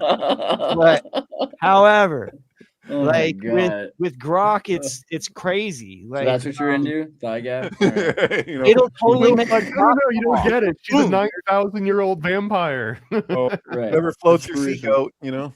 Hey, bro, I just put Meta Egg on TikTok too. I got 1,000 views on a TikTok I put up just while we were on air. That's crazy. Did you put your link in your description here? Because I think that would. No, be nice. Not yet. I just started TikTok and I was trying to get it right, and I didn't realize that. You better do it from your cell phone. I was trying to like upload the TikToks from my PC because now I got a certain amount of, shorts made. And so I'm going, oh, there it is. See, only 9 followers. Jesus, people. I'm one of them. I'm one of the 9. Yes. The order of 9. You have 9 followers, yet 1,000 views within the course of us doing this show. Really? Yeah, right there. The thing is I had to upload it like 4 times, and then I finally figured out what to call it because it only had 10 views. If you go down here at the bottom, so I'm kind of redoing the ones until they work. And Adam said, like, I just put this one up today. I learned a lot about like TikTok using I just watched that movie last night. That's so Really? weird. Me And too. the only reason I watched it is because I watched a movie that was like a documentary called Heckler, where it starts just talking about like hecklers, and it shows like that footage of Bill Hicks shouting at that woman, you know, like that whole thing. And then it goes into critics. And then I was like watching Amazon, it was like late at night, and it just switched over to that Adam Sandler movie. And I can't believe, in like a hazy state, I actually sat and watched that entire goddamn movie. It's filled with comedians, and I never laughed even the slightest bit. Funny once. people? I don't think I smiled. Yeah, funny people. There is absolutely not the smallest, like, the movie's filled with jokes, but there wasn't a single point where it even got a smile out of me, except for maybe that one brief Norm Macdonald scene where Norm Macdonald. The Eminem scene made me laugh. That's the same scene. So like he goes from Norm Macdonald directly to Eminem. I didn't laugh at the Eminem thing, but I was kind of entertained by it. But actually, I should say one time that I actually got like a giggle was from Norm Macdonald saying, "You had AIDS," and I thought that was funny. But there was nothing else in the whole thing. I'm just sitting there. Just like, it's like Fight Club when he's just like laying there watching the guy spray on the fake hair. You know what I mean? Like I felt like that, like I was in one of those places, you know, but I was like, I wouldn't have laughed at this anyway. You know, like there's nothing in this for the most part, except for that Norm Macdonald bit. But anyway, it's just funny that I'm seeing that. Like I see a clip of that. And like, I watched that last night for the first time. One of the worst movies ever. Yeah, I don't know why you would do that to yourself. Terrorist, one of my best friends, one of the greatest YouTube interviewers. He has a show actually in New York City. He does amazing on-air live interviews with real people in real life. I mean, I know that so many people hate AI. You know, this is your chance to see actual humans humanizing with each other in a non-matrix setting. I'm not selling this well enough. Tell us a little bit about your show. It's just like a regular podcast that used to just be about meandering bullshit, but then eventually we got a format together, and I went through a couple of consistent co-hosts because they had to go through life stuff. But yeah, it just turned into just me and my friends bullshitting, talking about stuff person to person. And you know, it's like so rare, especially at our age, because some of us have kids and are married. So it's like I feel like the podcast is just an excuse for a lot of us to like get together, and it's fun. Yeah, I highly recommend it. Make sure you're subscribed to Terrorist. Terrorist also working on some interesting stuff, like we said at the beginning of the show. So I don't know if you have your GitHub, but at some point I want to put that link up there for people to find. And you know, Thomas, who's been working on this PodPro project, I was not kidding. I really do think we're going to figure out a way to start putting this information together so that you have access. I mean, it's an incredible resource that you developed here, Thomas. The PodProber. It knows our names. It knows who's talking. It can check claims. It can do research. It's asking questions, and it's generative. So it's producing content that we can actually surmise extra details. So this is sort of the Easter eggs in your DVDs sort of thing. And I think that we're going to make this available. So make sure you guys figure out how to subscribe. We're going to do a paywall thing. It seems like a better way to do it because the fact that it costs money to produce it, and then, you know, Thomas is in the pants here. You got to join patreon.com/Exertus. And also, I think patreon.com/Paranoid American. Is it the same? It's there. And if you join, this is actually, I haven't even mentioned this yet, but if you join the Paranoid American Patreon, then it automatically gives you access to beta.occultcode.com. So if you go there, then you can just log in using your Patreon. It'll make you a free account, and then you can do a whole bunch of cool like gematria stuff. And I've been kind of handcrafting Occult Decode with Alex to make sure that the date calculator has all kinds of cool features and functions to figure out exactly what's 237 days from something else. But shout out to Alex, who's driven so many of the features on the new Occult Decode. Excellent. Hey, yeah, and so just if someone says they want to donate to PodProber when it's live, get in there, start yourself up. It'll be available soon. Like you can tell, this is becoming a plastic product that's going to evolve. So you'll be able to ask for certain features, request certain features, and see them actually develop in real time. That's the best way to do it. Can I say one thing to William Dubs Welsh in the comments? He's been bringing up that he's sending adding me saying I should look at True Detective. True Detective, I've had recommended to me by Bill and other people. If you, it's a commitment for me to just like watch the whole show or whatever. I might do that if you know. But if you have something specific that you want me to check out, send me a message, because I can see that you're telling me about it in a few different comments, and I try to look at the comments, and especially if my name is there, to be like, oh, what's a heads up besides I'm toxic or something. Like I want to see what people have to say. So if you want to send me a message on Twitter, if there's something specific that you want me to look at, I'd love to check it out. I'm not necessarily gonna watch the whole show unless if I feel like I need to, but I probably do. I think but, you might need to. Really? Is that what you think? Because I watched one season. Wasn't True Detective had there was like the Jodie. I watched the other seasons. Oh, who was it? Was it Jodie David Foster? Koresh is in the second season. Was it Jodie Taylor Foster Kurtz. is in like the most recent season or one of the most recent seasons where it's like in Alaska and it's like never daytime or something? Was that True Detective? I don't know what are we up to right now? What season is this of True Detective? Is it like I don't know, but I watched a season. I think it was True Detective, but yeah. Yeah, I know what you're talking about. I think it was True Detective. But it reminded me of that movie Society.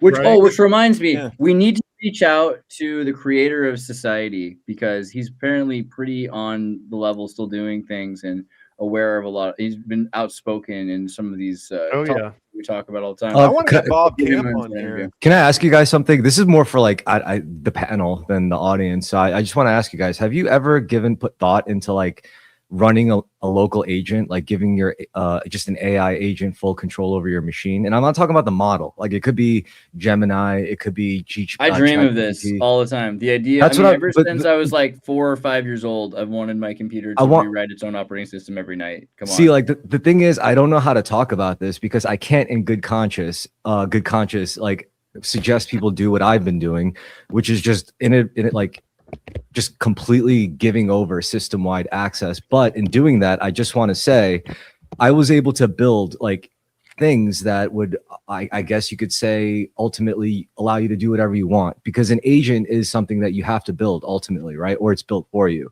But the model is the model. Like anyone could go on Claude.ai and type in whatever queries and ask it whatever they want, but it's different when you could have that channeled into a gateway on your computer where as it works, as it does whatever, as it gets to know you, it saves it in markdown files. That gives it an identity. So that's have it just sound like Hal. And I wanted to, like, if something's happening that it like this mission is too important for me to allow you to jeopardize it any further. You know, like I want to have that. How about this? It gets headroom, bro. It gets even crazier because think about it this way. If you give an agent system-wide access, you give it access to other agents. For example, ChatDev is a great program. What it is, it's just a chain of language models that are given the role of your own software developer company. So you tell the CEO, I want this software thing, and then it passes through the development chain just like any other software development company. That? Because I got to make my app, bro. Yes, it will. And the thing is, you basically, if you say have OpenClaw, you tell it to take control of the ChatDev team. So you basically create this recursive system. I got an app, bro.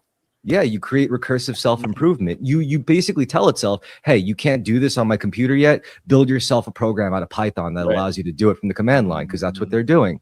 So that's where I think the new frontier is right now, because like, yeah, anyone could like access an open web-based UI model, but for you to like give it to actually take that step and give it full access to your shit. I mean, that's what I've been. I want to talk to you about this more actually, because there's another project called ChatDev, which is a multi-agent AI system. Yeah, this is what I've been using. I gave my OpenClaw bot full access to ChatDev. Now it spins shit up like really quickly. You're supposed to use this as a human, but I'm saying, what if a robot could use this team of robots? You know, I think that's super hot. I think Cyber Gulag is paradise, and that we need to. That's the next show that we'll be working on. Is Cyber Gulag is paradise. It's going to be all about and shot AI slop for everybody. AI slop for everyone and everything. Look at you get AI slop. Everybody, look under your chairs. You have AI slop there. You get AI slop. You get AI and slop. All right. I also want to say on the subject of AI slop, particularly with music, I make electronic dance music. All right. I know there's a lot of mixed feelings over that, like analog, kind of. No, just like straight up like DAW. That's how I always put together tracks. Now, when you consider me using like the way I use language models, I tell it, make me the stems. And since I've been like already in front of a DAW for like 15 plus years, like I've had my eyes bleed staring at a screen, you know, just like trying to get like frequencies right on an EQ. And I'm saying, oh, it still sounds like shit. And any producer who's done this long enough knows what it feels like, where you complete a track, you think it sounds sick, and then you take it to a venue and you try to play it on decks and it just sounds like doo-doo compared to like a professionally polished thing. And it's like, the thing is, you compare yourself to these huge guys who've always worked with like whole teams of studios to make their shit for them, and then they go through a mastering process. Now it's like regular users can do that themselves. So when it comes to me making music out of, say, Suno, it's like, what the fuck is the difference? Except my guys are just more exact. My guys are way more, you know, talented, if anything, you know. So use AI or the Illuminati wins. It doesn't matter what you use. If you're using an MP3 and you play it on, say, the Function One, and it also doesn't matter how good your sound man is and how well he's honed it with the band stacks, is that if you play an MP3, it's going to sound like shit on a system that has that refined quality of sound. If you have a really good sound system, you will always be able to tell the difference between a WAV file and an MP3. If you're using analog equipment, it's at this point in the game, it's not going to sound as good as a digital WAV file. Like, and it's not going to sound bad necessarily, but it will sound bad if you use a goddamn MP3. MP3 can sound fine in certain sound systems if you have JBL or something like that, but once you get into a different level, you'll be like, why does that sound awful? But now 100 times from other people. But you're going to be able to fact check. Yeah, hey, fact check. You're going to be able to put a little AI upsampler in between the MP3 and the sound system, and it'll patch all of those inefficiencies that you think you can hear. It'll solve all of them. You know, what I'm saying right now is I'm not even talking about AI at all. That's a good point, by the way. But I'm not talking about, to qualify this, I'm not talking about AI necessarily. I'm saying you could produce something with AI or not AI. If you have a low quality file and you try to play it on a big dance stack system, it's not going to sound good. It doesn't matter what it is. It's just like, is it this? It was just a square wave. Hey, Podprobe, did the Nazis really change the universal music pitch from 432? They did. Oh no! They do that. What's even crazier is that the only person that has ever tried to reverse this in our lifetimes was Lyndon LaRouche. He's the only one that he got all the opera singers from all of Europe together, and they tried to change this back to, was it 432 from 440, and they were not able to do it. Hey, Podprobe, is that what that Cake song, Commissioning a Symphony in C, is about, where it sings, so you'll be an Austrian nobleman commissioning a symphony in C? All right. Yo, quick tip, by the way, that's an easy fix. You could put any song in a DAW and just like fuck with the pitch, and it'll go through the hertz quantifying thing. So you can see what it sounds like in any case. Silly anyways, though, because no one's putting on the album and listening to a 432 hertz pitch. Like, the second you play a chord or two sounds play at the same time, you're not getting 432 anymore. You can change what it was pitched at, but it's I don't know. I never thought of that. Bastards. All right, and then remember, tomorrow we have AstroTurf with Canadian lumberjack astrologer Noah Campbell. Come back for the call-in show where we'll read you your astrological charts and talk about Canadian things like beavers and curling. It's going to be great. Beavers and constellation and other Canadian Are we going to conjure some beavers? I got to be careful with that. I've had some serious ass problems with conjuring beavers, so let's be careful. Leave your beaver alone.